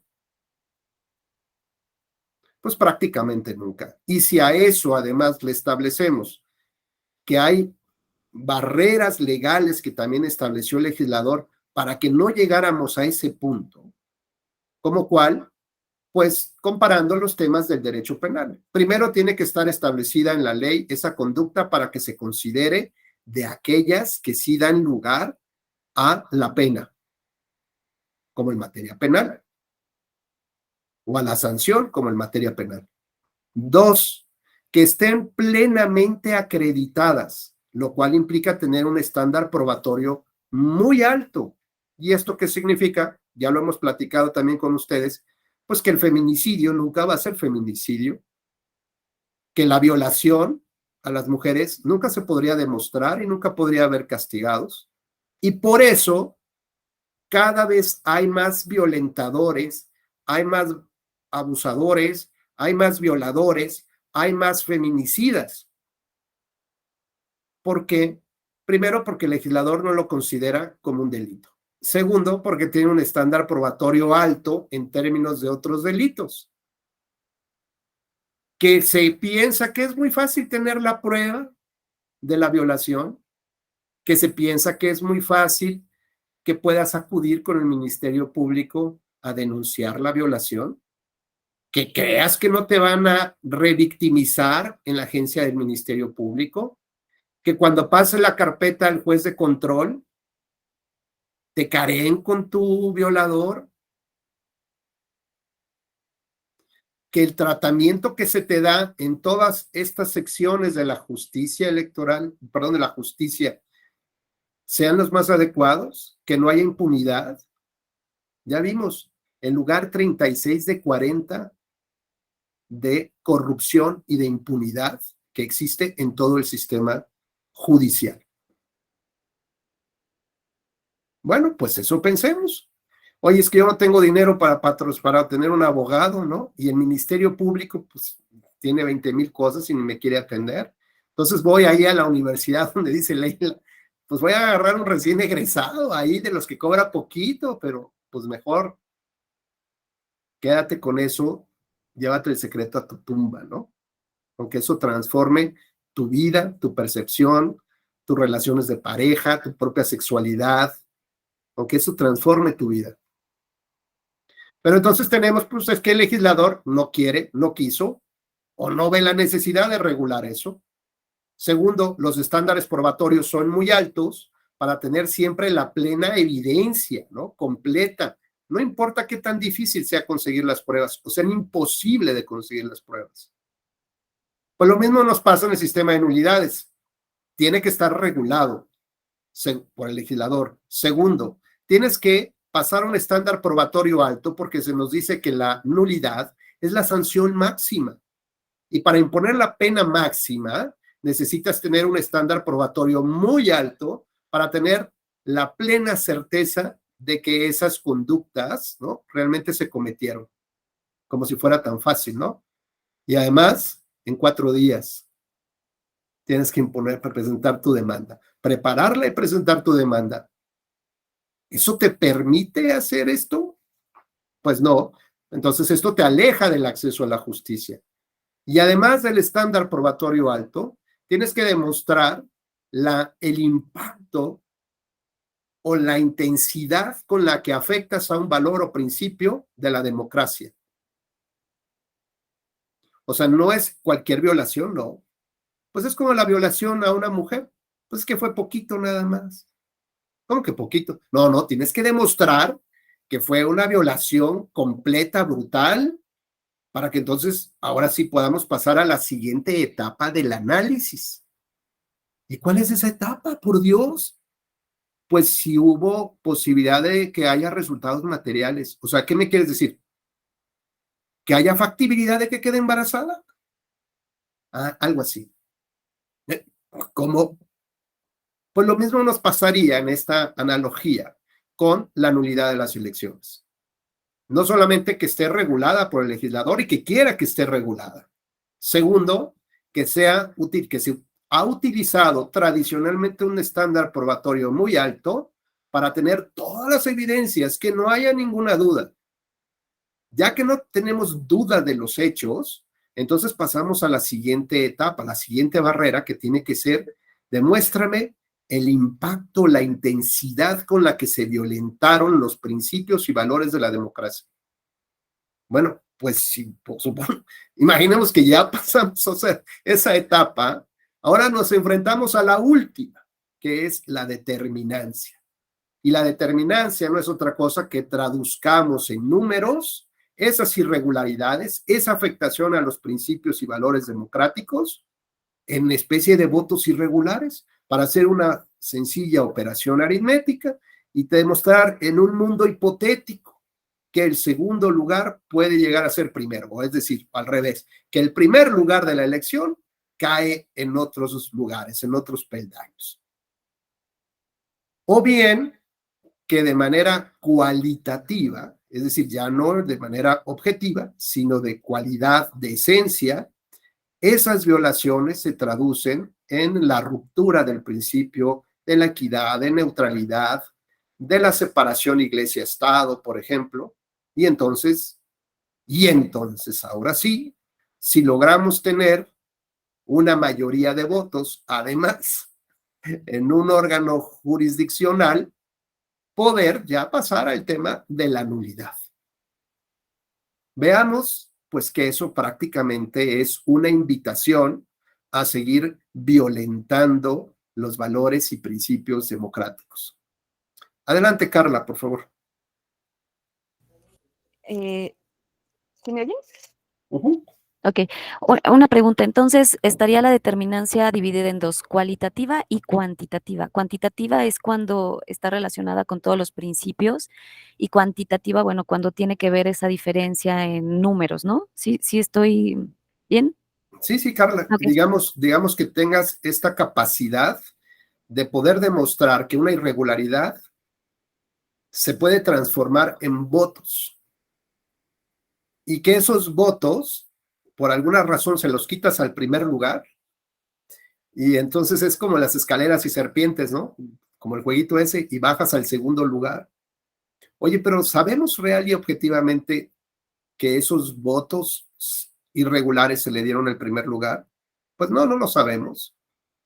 Bueno, pero el ejercicio hipotético que se ha planteado desde la jurisprudencia del tribunal nos indica que tenemos que hacer ese ejercicio, ver de qué manera, es decir, desde un punto de vista objetivo, con elementos claros, fríos, duros, poder decir, mira, acá hay un error, por ejemplo, el de error aritmético en las actas. Resulta que tengo en la lista nominal de electores que llegaron a votar 100 personas, pero de las urnas sacamos 150 votos. A ver, ¿eso cómo no puede ser, no? Ni David Copperfield hace una magia de esa naturaleza. ¿Esto qué significa? Que hay 50 votos irregulares. Bueno, esos 50 votos se los quito al primer lugar. Oye, ¿y por qué al primer lugar? Pues porque así funciona el sistema de nulidades. Si hay un cambio en el mundo real, la posibilidad de un cambio en el mundo real, pues entonces eso me da lugar a que sí es determinante. Entonces le quito 50 votos al primer lugar y si no cae de ese lugar y pasa a ser segundo, no hay nulidad. Oye, es que la diferencia de votos fue pues, de 51. Y si le quito 50 se queda con un voto de más, no hay nulidad. Oye, pero ¿cómo es posible que puedas permitir que haya un 50% de los 100 votos, que haya un 50% o un 40% de votos irregulares?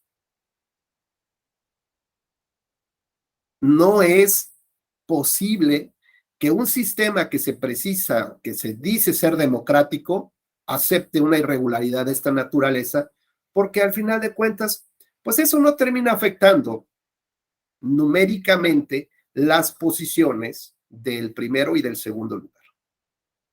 Porque el primer lugar, aunque sea con un voto, mantiene su triunfo.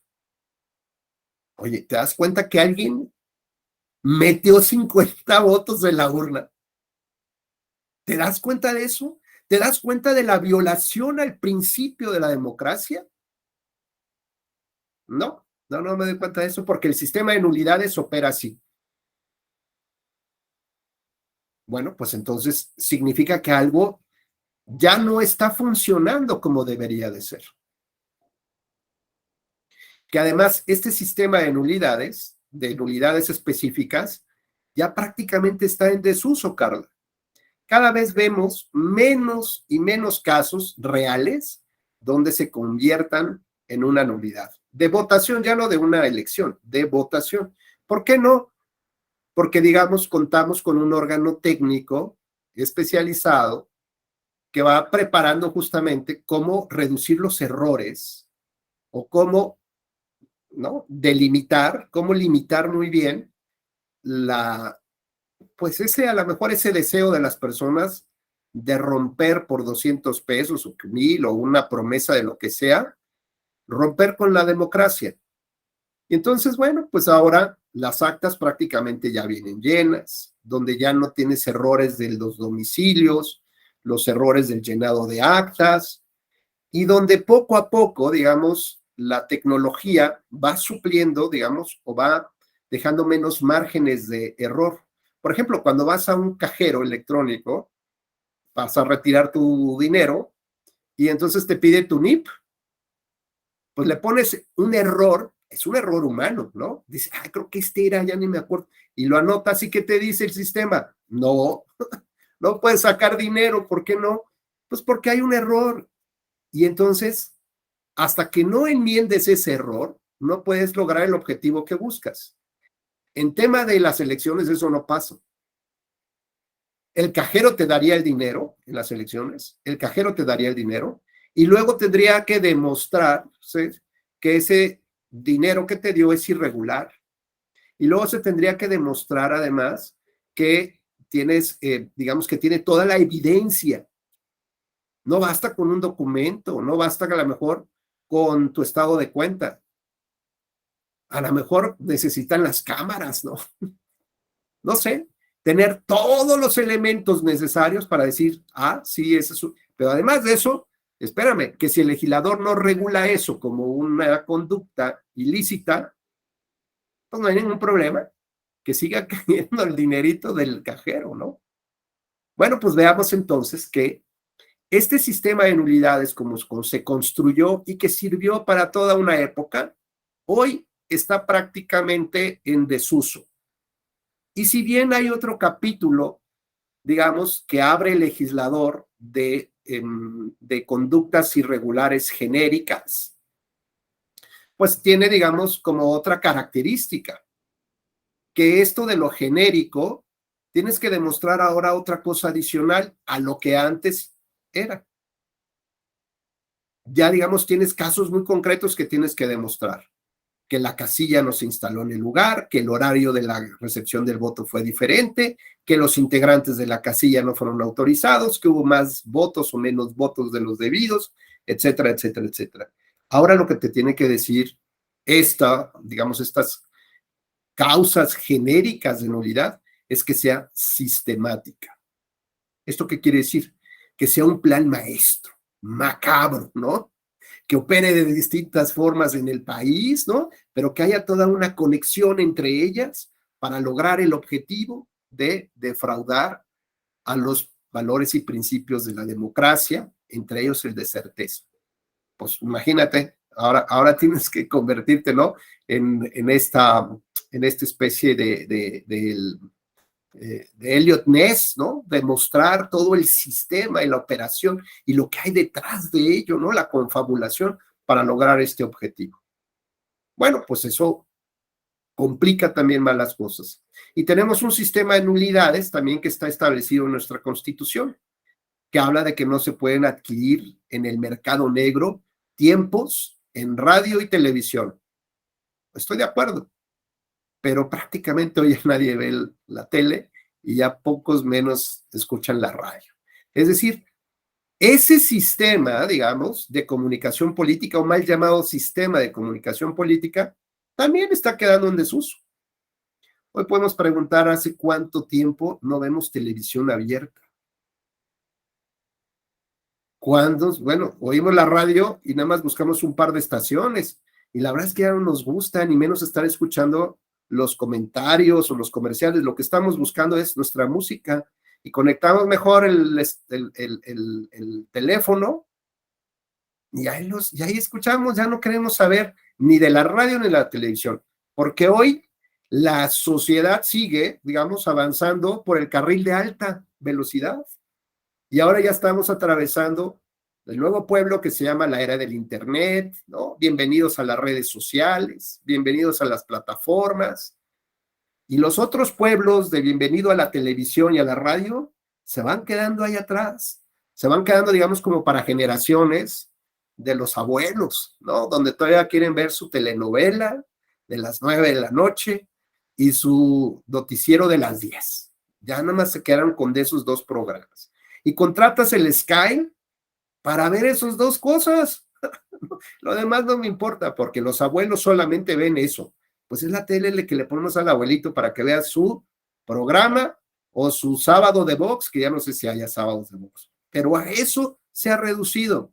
Y el legislador, bueno, ya ni siquiera lo vemos que venga atrás. En ese retrovisor el legislador ya se perdió, lo cual implica que en esta, digamos, en esta despegada de la sociedad hacia esta era digital, el legislador está mega atrasado, viene a siglos luz allá atrás, con lo cual lo que tenemos que imaginarnos es, tenemos que esperar al legislador a que venga a regular conductas para que sean nuevos esquemas de nulidad, cuando ahora nos vamos a enfrentar que ese sistema viejo que tenemos ya no sirve.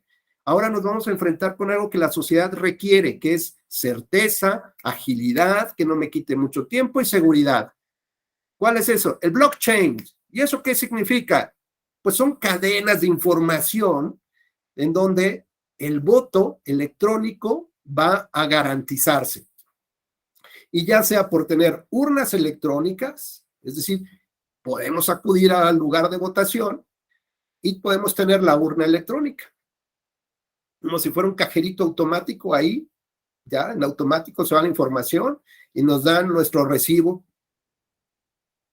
O bien el voto electrónico que lo haces desde tu casa, te conectas en la computadora, como ya sucede con el voto del ciudadano mexicano, del mexicano en el extranjero. Tiene el voto electrónico. Casos como la urna electrónica, ya desde hace tiempo, por ejemplo, el Instituto Electoral del Estado de Coahuila ya lo ha implementado, Ciudad de México lo ha implementado, no en todo el territorio, pero digamos con como ciertos programas piloto, ¿no? Para ver cómo se va avanzando en el tema de la tecnología, ¿no? Cuáles, digamos, son esta curva de aprendizaje para saber qué tanta fortaleza y seguridad puede tener el voto electrónico, ¿no? Qué tanto puede ser interrumpido por hackers, por los nuevos guacamaya leaks, ¿no? Que vengan a meter un virus, un gusano en el sistema, y sobre todo porque además, fíjense que los mexicanos tenemos una historia acerca de la caída del sistema. Se construyó una narrativa, ¿no? Desde los años 80 con Manuel Bartlett, con la famosa caída del sistema. Y eso, ¿qué nos ha llevado como generaciones? Aunque ya no sepamos bien ni qué pasó, pero todos tenemos esa claridad de la caída del sistema, ¿no? Es decir, cómo desde el propio Estado, desde el propio gobierno y con las empresas adecuadas o los hackers adecuados, podrías alterar, digamos, el rumbo de una elección sin tener evidencias ni constancias tal cuales. Con lo cual, ahora imaginen que el sistema de nulidades que viene dictado por un legislador quiera ahora regular conductas que tienen que ver con el robo de identidad del elector, el phishing, por ejemplo. ¿Cómo lo va a hacer? Y si te roban la identidad, ¿no? En tu voto electrónico, ¿vas a poder decir que es un voto nulo? ¿Vas a poder pedir la nulidad de la votación en una casilla o en una región, en un distrito? No. ¿Por qué? Porque el legislador apenas viene por allá. Viene saliendo del pueblo de la radio y televisión apenas. Si no hay regulación, no va a haber conducta tal cual. Así que el sistema de nulidades ya no va a funcionar en términos de una gran demanda del voto electrónico. Por ejemplo, ahora deberíamos empezar a analizar las elecciones, las últimas elecciones en Brasil, donde prácticamente en todo el territorio nacional se implementó la urna electrónica. Claro, imaginen los costos altísimos que tiene la urna electrónica. Y con un gobierno que quiere abaratar los costos de las elecciones, pues jamás va a permitir que haya urnas electrónicas. Si quieres abaratar los costos de las elecciones, ok, abre el voto electrónico. Ya no pongas urnas, vota desde tu casa y en aquellos lugares donde no tengan normalmente internet, pues ahí pones las urnas, ¿no? Comunidades más alejadas, ahí les conectas ahí con los de Telmex, Infinitum, esto les conectas en internet, como en Ciudad de México, hay muchos lugares comunes de internet en la calle, incluso luego quieres buscar rápido en el alto, quieres buscar alguna información, y ahí te aparece ahí la red de la Ciudad de México, y tú, no, espérame, no quiero, déjame operar, ¿no? Bueno, pues ya en distintos lugares, y algo así podría suceder, ya las tecnologías nos lo permiten. Pero entonces el tema que tenemos que reflexionar es, A ver, el sistema tradicional ante estos nuevos retos no sirve, porque ni siquiera está regulado, primer punto. Y para que llegue el legislador a regularlo, pues quién sabe cuánto tiempo pasa. Segundo, ¿quieres abaratar costos? Pues no vas a poder instalar urnas electrónicas, porque eso cuesta mucho a la democracia. Eso le cuesta mucho al Estado. Al Estado no le cuesta a los ciudadanos, ¿no? Siempre como que es dinero de los partidos, dinero del gobierno. A ver, ¿qué cambiar esa retórica? Es dinero de los ciudadanos que pagan los impuestos. Oh, pero es que el petróleo es de todos, pero es de los ciudadanos a final de cuentas. De los que tampoco pagan impuestos, pero también es de los ciudadanos. Venga, no es del gobierno, papá. Entonces hay que cambiar la retórica. Pero no lo va a hacer el gobierno. Tercero, ¿quieres abaratar costos? Mete el voto electrónico. Y entonces ahí sí tendríamos que empezar a reflexionar, Leila, que hoy la abogacía requiere de una capacitación diferente para tener gente, abogados e informáticos fusionados, digamos, en estos conocimientos, porque hoy en día no hay nadie, casi que te podría decir que tenga, ni una universidad esté dando estas clases, ¿no? Ni esté preparando personas para combatir la violación a la democracia, ¿no? Como a lo mejor hay estos cursos de nulidades electorales y del sistema político electoral y talala, ¿no? Pero de los grandes retos que nos vamos a enfrentar, eso no viene. Y la pregunta también sería, ¿y les convendría a los gobiernos que haya mayor certeza en la cadena de custodia del voto electrónico? ¿O preferirían todavía las papeletas? ¿O preferirían pues que a lo mejor voten los muertos, los duplicados? ¿O a lo mejor que no todos tengan acceso? ¿O a lo mejor otra caída del sistema? Se cayó el internet y nadie puede votar durante 2-3 horas y de pronto ya ¡pum! ¿No? Salió así, ¿no? En el sistema de resultados preliminares de pronto se apagaron las pantallas, ¿no? Como dice la canción, los mariachis callaron. Y a los 15 minutos, ¿no? Ya, cambio de marcador, imagínense, ¿no? México-Argentina, de pronto vamos perdiendo 3-0, se cae la transmisión, 15 minutos después, 5-3 va ganando México, hombre, ¿cómo le hicimos? Pues quién sabe, nadie se enteró, ¿no? Y no hay nadie que pueda tener testigos tampoco en un estadio que fue a puerta cerrada. Bueno, estos temas, y ahorita ya te paso la palabra, José Guillermo, todos estos temas ya están entonces perfilándose a un nuevo concepto, no de sistema de nulidades. Olvidémonos de eso. Eso ya está en completo desuso. Hoy tenemos que enfocarnos en los grandes retos que tenemos. Y por lo menos, lo único que yo he advertido que más o menos podría dar respuesta a ello, se llama integridad electoral. Y entonces es un concepto diferente a las nulidades.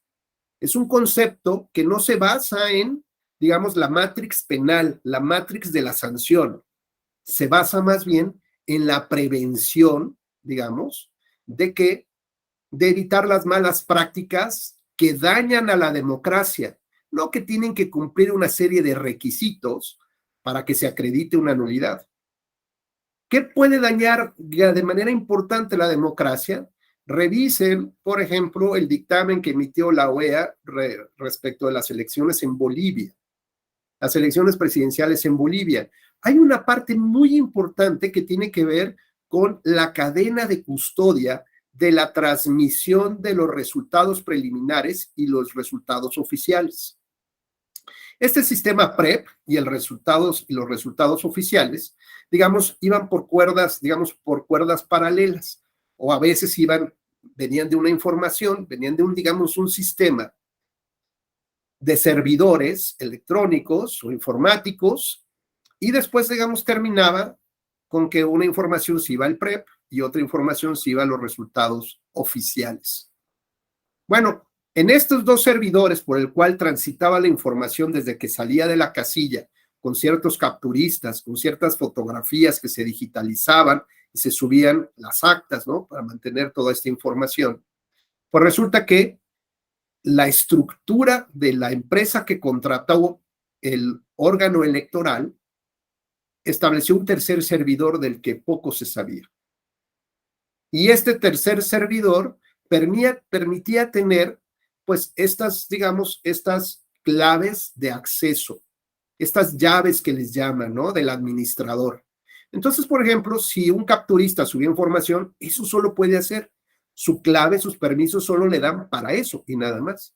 Ustedes en su oficina, seguramente cuando quieran bajar una aplicación, ya sea como el de, no sé, el Meet o no sé, cualquier aplicación de Zoom o lo que sea, a lo mejor necesitan que el administrador les dé, ¿no?, los permisos necesarios para meter eso a su sistema, porque esté ese sistema en red y está conectado con todas las computadoras, ¿no? Bueno, es decir, la cadena de custodia representa, digamos, estos eslabones de las cadenas, como una cadena justamente.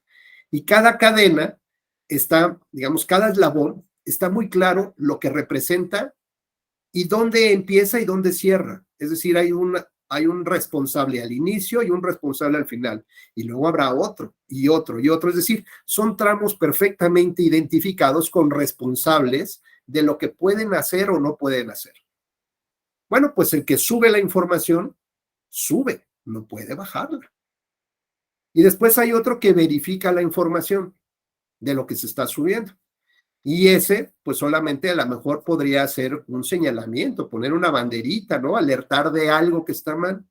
Y en la siguiente eslabón habrá otro que sí tenga la autorización para corregir los datos. Es decir, no, a ver, aquí está, es evidente el error, porque además ya me llegó un acta por otro lado y aquí se ve el mejor. Sacaron una segunda foto, bajo esta acta y subo esta y corrijo los datos.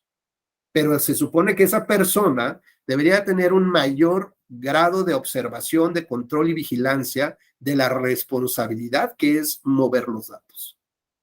Y probablemente tenga un segundo verificador para ver si no hay chanchullo ahí, ¿no? Y que por lo menos 2 o 3 personas estén en la misma línea de la información y siga fluyendo la misma, ¿no? Hasta el punto que un servidor presenta en las pantallas del programa de resultados preliminares cómo va el avance de las actas, los resultados, ¿no? Y otro va a los resultados oficiales. Pues resulta que ese tercer servidor, que nadie sabía de su existencia, tenía rupturas en la cadena. ¿Y esto qué implica? Que había personas con claves, con llaves, que podían entrar al primer servidor o al segundo servidor y desde ahí modificar los datos, bajar actas, subir actas. ¿Y ustedes creen que era fácil conseguir pruebas? Obvio no. Si hubiéramos manejado esto en el sistema de nulidades, ¿qué nos dirían? ¿Cuáles pruebas tienes? Pues ninguna. Oye, bueno, vamos a pensar que hay pruebas. ¿Cuántas actas bajaron y cuántas subieron ilegales? ¿Y cómo quieres que sepa eso? El estándar probatorio que yo tengo es alto, porque la nulidad es la máxima sanción, fíjate. ¿Y cómo afectaste todo? Vamos a suponer que todavía tienes ahí la muestra, ¿no? Oye, ¿y cómo se afectó en la parte determinante? Pues no sé, a lo mejor de las 500 actas o 1000 actas, ¿no? Pues se alteraron 10, no pasa nada. El primer lugar sigue siendo primer lugar. Oye, ¿te das cuenta que hay un rompimiento desde la propia autoridad y del gobierno de cómo opera el sistema? ¿Sí te das cuenta de eso? O sea, ¿te das cuenta que no tuvo que quedar la mujer embarazada como para poder acusar que hay una violación al sistema? Sí, pero mi sistema de nulidades así opera. Por lo tanto, olvídense de eso y tenemos que tener la mirada puesta en construir ya otra cosa. Y lo que les digo, por lo que más se acerca es la integridad electoral. Y la integridad electoral, lo que hizo fue los observadores de la OEA, justamente con un equipo de informáticos, se centraron en revisar esa parte. Y entonces advirtieron justamente este tercer servidor, advirtieron que había rupturas de la cadena de custodia, advirtieron que sí hubo movimiento de actas, que no se puede determinar cuántas, Después ya en el plano físico vieron que sí hubo alteración de algunas actas, alteración de firmas, pero con la misma papelería. Y eso es una mala práctica. Aunque el Evo Morales hubiera ganado de manera limpia y honesta las elecciones, la situación de poner en fragilidad el sistema democrático, eso es lo que debe de castigarse. Y por lo tanto, estas malas prácticas deben de erradicarse. De lo contrario, ¿qué hubiera pasado en las siguientes elecciones, Héctor? Pues mira, nadie se enteró, nadie lo vio, el sistema de nulidades no funciona para esto, ahora sí hagámoslo. Ahora sí, ¿no? Venga con todo, no importa, no hay nadie que nos vaya a decir lo contrario. Tristemente tuvo que venir un órgano internacional a descubrir las porquerías que estaban haciendo en sus elecciones. ¿Y con qué objetivo? Veamos, hace unas semanas Nicaragua tuvo elecciones municipales. El gobierno y el partido político en el poder ganaron, oigan, el 100% de las autoridades municipales. El 100%, no el 98 ni el 95, el 100%. ¿A qué huele eso? A putrefacción. Bueno, pues estamos muy a tiempo de que transitemos justamente hacia otro concepto, hacia otra manera de analizar, a buscar ahora, pues tenemos que especializarnos en informática, perdónenme, tenemos que ver cómo operamos allá. Las reglas electorales, la reforma electoral tendría que estar en la visión de los grandes retos, no de cómo mantener el poder, de cómo controlar y mantener el poder a costa de lo que sea, ya sea quitándole el padrón electoral al INE, la lista nominal de electores al INE, ya sea quitándole recursos a los partidos políticos, que no está mal, pero en esta época está muy mal, ¿no? Y que además, bueno, pues los integrantes de los órganos máximos sean prácticamente propuestos y elegidos por el sistema que se encuentra en el poder. De esta manera, ¿ustedes creen que una Cámara de Diputados que no le mueve, como dicen, ni una coma a la iniciativa presidencial, va a moverle un apellido a algún candidato, alguna propuesta para ser consejero ciudadano o magistrado de la Sala Superior? Pues obvio no. Se cortan la mano primero antes que eso llegue a pasar. Si no le mueven una coma, menos su nombre.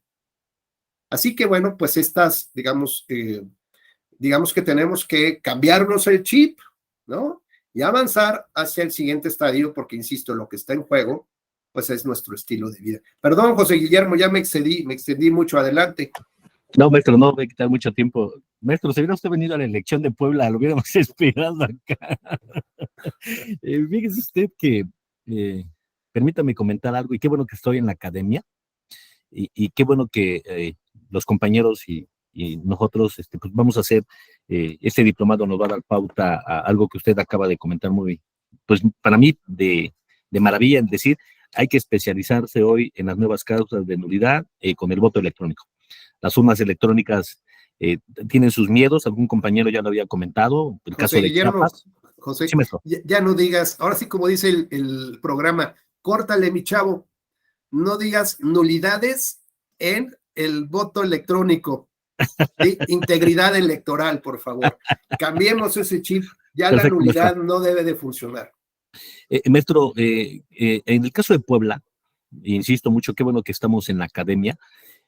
Usted comentó algo que la elección de 1988, cuando la leímos, la estudiamos, pues fue algo maravilloso a quien se le ocurrió, pero ahí siempre yo he comentado que pues, dependía de la historia de gobierno, el sistema, o sea, realmente no era muy complejo. Lo complejo para mí sería ahorita, y maestro, conste que estoy en la academia, existe la posibilidad que en los resultados preliminares, en el PREP, existiera un servidor alterno. Ahí lo dejo abierto. Ahí lo dejo abierto. Eso sí sería preocupante. Claro, y puede existir porque en el diseño, a ver, tú contratas a una empresa, ¿no? Y algunos, bueno, contrataron empresas. Hay quien dice, no, yo me curo en salud y contrato a la UNAM, como si eso fuera mágico, pero pues a lo mejor porque consideras o al ITES, no sé, puedes a contratar a quien quieras. Una cosa es el diseño, ¿no? La maqueta del diseño y empiezas a probarlo, cómo funciona y pues aparentemente funciona, ¿no? Que hay empresas que son muy famosas ahora porque regresan el 20% de la factura, con tal de que las contraten para implementar el sistema de resultados preliminares, que me sé varias, me sé de varias.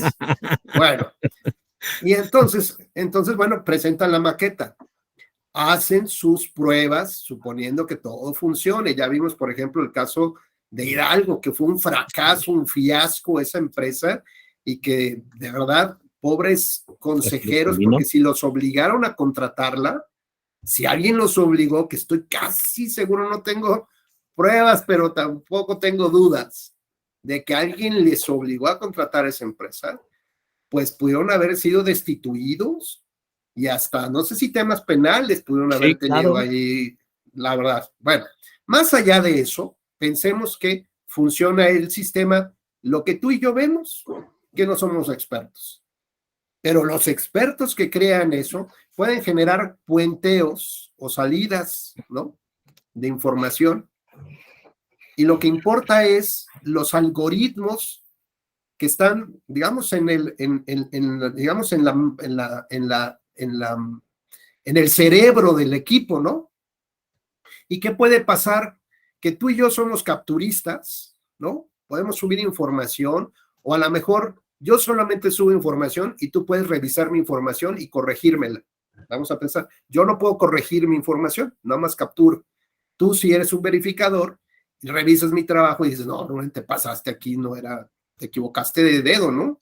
No le pongas 2,000, era 200 nada más. Bueno, vamos a pensar que ya quedamos de ir a comer tú y yo, bajamos, cerramos, nos salimos del sistema y alguien en otro lado, desde otro servidor, ¿no? Entra a la cuenta de José Guillermo, pues sí, porque trabajamos en el mismo equipo, en el mismo sistema, en la misma empresa y tal, y se queda, digamos, como registrada la clave mega super contra personal y secreta, ultra secreta, que cada uno de nosotros tuvimos. Entonces nadie puede saber esa clave. Pero resulta que el algoritmo la deja viva. Y resulta que Rubén siguió metiendo otros datos y José Guillermo siguió bajando y subiendo información. ¿Quién fue el responsable, a final de cuentas? Tú y yo. Porque esa es la evidencia, porque fue nuestra clave. ¿Cómo demostraríamos que hay, digamos, estos hackers? Ni tenemos los recursos, ni los conocimientos, ni tampoco tenemos más que 4 días para presentar la demanda, ¿no? Por ejemplo, en tema de nulidades electorales. Es imposible hacerlo. Pero estos algoritmos, ¿quién los va a saber? ¿Quién está manejando? ¿Quién los manipula? ¿Quién tiene llaves de administrador que pueda hacer más cosas? Pues nada, tú ves justamente, y entonces contratas empresas que te den también este tipo de plus, ¿no? Estas facilidades para poder hacer estas cosas. Sí. Pues mire, maestro, la elección de Puebla en la candidatura que pasó, que se fue extraordinaria, déjeme decirle que ese es el miedo que a mí me tocó vivir. Yo, a título personal, le podré decir abiertamente que recordaré muy abiertamente toda la jornada electoral. A las 10, 11 de la noche estaba el sistema de resultados preliminares y en un lapso de algunas horas esto dio un movimiento maravilloso. Uh-huh. Y no lo digo yo, es lo que vi. y eso es lo complicado, maestro. Es lo complicado partiendo de lo que usted está comentando ahorita respecto a los resultados preliminares, a las causas de nulidad, que para mí sí están obsoletas. Bueno, claro que sí van a estar obsoletas porque hoy los partidos políticos, la ingeniería nos va permitiendo ver cómo si defraudamos, más no si cómo corregimos, ¿no? Y a mí me tocó, hoy lo puedo decir abiertamente, hay una publicación muy maravillosa que dio la Ibero acá en Puebla respecto a un poquito de cómo pudo haber funcionado un sistema de resultados preliminares alterno en el caso de Puebla. Podrá gustarle muchos, a otros no. Los resultados ahí están, está gobernando ahorita una persona en el estado de Puebla, pero yo sí le puedo decir abiertamente que ese fue uno de los miedos más grandes que me tocó entender como abogado, porque usted lo dijo ahorita, ¿de qué sirve que yo conozco las causas de nulidad cuando hoy me doy cuenta que hay otros temitas por ahí que tienen mucho que ver con la integridad de quienes ocupan los órganos electorales y de quienes participan y operan estos sistemas? Y entonces ahí nos dejan afuera los que estamos ahorita sentados en este diplomado, porque no sabemos entonces que la ingeniería misma me puede dar la oportunidad de generar un fraude en materia electoral. Como usted lo dice, me quedaré ahorita con el voto electrónico. Claro que hay que estudiar más sobre el voto electrónico, las posibles causas de nulidad por el voto electrónico, los posibles fraudes con las nuevas ingenierías, pero también me queda muy claro que si las causas, hoy el legislador no quiere reformar, y cuando abramos este abanico con el voto electrónico, pues vendrán nuevas figuras. Yo lo comentaba con un ingeniero ahorita que estamos tratando de diseñar una aplicación para el día de la jornada electoral, pero sí da miedo, maestro, da mucho miedo cuando unas mentes maravillosas hoy se dan cuenta que la ingeniería puede darnos posibilidades de fraudes, como el que usted está planteando en Bolivia propiamente, pero pues yo lo viví en un estado. Gracias, maestro. Bueno, y ahora, digamos, ya con esto termino porque ya no quiero abarcar más respetando su tiempo. Lo que nos debemos de preguntar es, como abogados, ¿cómo presento, digamos, las pruebas necesarias para demostrar que hay una defraudación al sistema y a la ruptura de cadena de custodia? ¿Cómo solicito yo? ¿A quién le pido la información? ¿Lo presento en el tribunal? A ver, tribunal, requiero que se haga una investigación sobre cómo funcionó. El tribunal dice, ¿y como a título de qué? ¿Y como por qué? Y un tribunal tendría jurídicamente estas posibilidades de aceptar que se haga un dictamen, una pericial al sistema de resultados. Ahora, estamos hablando aquí, ojo, nada más una partecita, que es los resultados, la transmisión y difusión de resultados. Pero cuando hablamos de todo el voto, millones de votos, ¿no? ¿Cuántos somos? Casi 100 millones, ¿no? En el padrón. Millones de votos. Vamos a pedir una inspección. ¿Cómo le vamos a hacer? Pensemos desde el punto de vista de los abogados. Y seguramente con varias reflexiones encontraremos la respuesta adecuada para ello. Y hacia allá justamente tenemos que dirigirnos. Por lo pronto nos quedamos primero con el valor, con lo que significa la democracia y el valor que le tenemos que dar, porque se trata de nuestra vida, primer punto. Lo segundo es, sistema de nulidades es obsoleto. No sirve porque además las nuevas tecnologías, además de que ya ni siquiera utilizamos esas causas de nulidad, las nuevas tecnologías lo van a dejar en el museo ahí de la vida electoral. Y el tercer tema es, nos enfrentamos a lo desconocido. Nos enfrentamos a un nuevo mundo, a un mundo digital, en el cual somos analfabetas digitales. Imagínense regresar entonces a la Edad Media, regresar al oscurantismo. ¿Por qué? Porque no hay información. No tenemos ni la justicia preparada para llegar a eso, ni los abogados para llegar a eso, ni los conocimientos para ese tema. Regresamos entonces a la época medieval. Bienvenidos, bienvenidas sean ustedes. Muy bien, pues muchas gracias, muy gentil con su participación. Probablemente la próxima semana va mi promoción. Voy a tener la otra charla esta es la cuarta charla sobre cómo se hacen los informes de gastos de campaña de partidos políticos. Me parece que ya va a ser la cuarta y última charla que tendremos, por si ustedes gustan. No sé todavía el horario, saldrá publicada seguramente en la red de la Escuela Judicial. Y bueno, pues me daría mucho gusto saludarlos si es que tienen posibilidad por ahí de que nos podamos encontrar. Bueno, Pues encantado, maestro, estaremos por ahí. gracias. Que tengan un bonito fin de semana. Cuídense. Gracias, igualmente. Saludos, Descansen. maestro. Saludos a los compañeros. Carla, Gracias. tuvo buena el taller. Sí, sí, el de ayer, ¿no? Muy bueno, muy bueno, muy Sí, bueno. el de las sentencias de Sí. en BPMG. Sí, Qué Diego padre. Lasal. Todo padre. Qué bueno que Gracias, lo maestro. viste. Sí, Es que excelente fin ayer de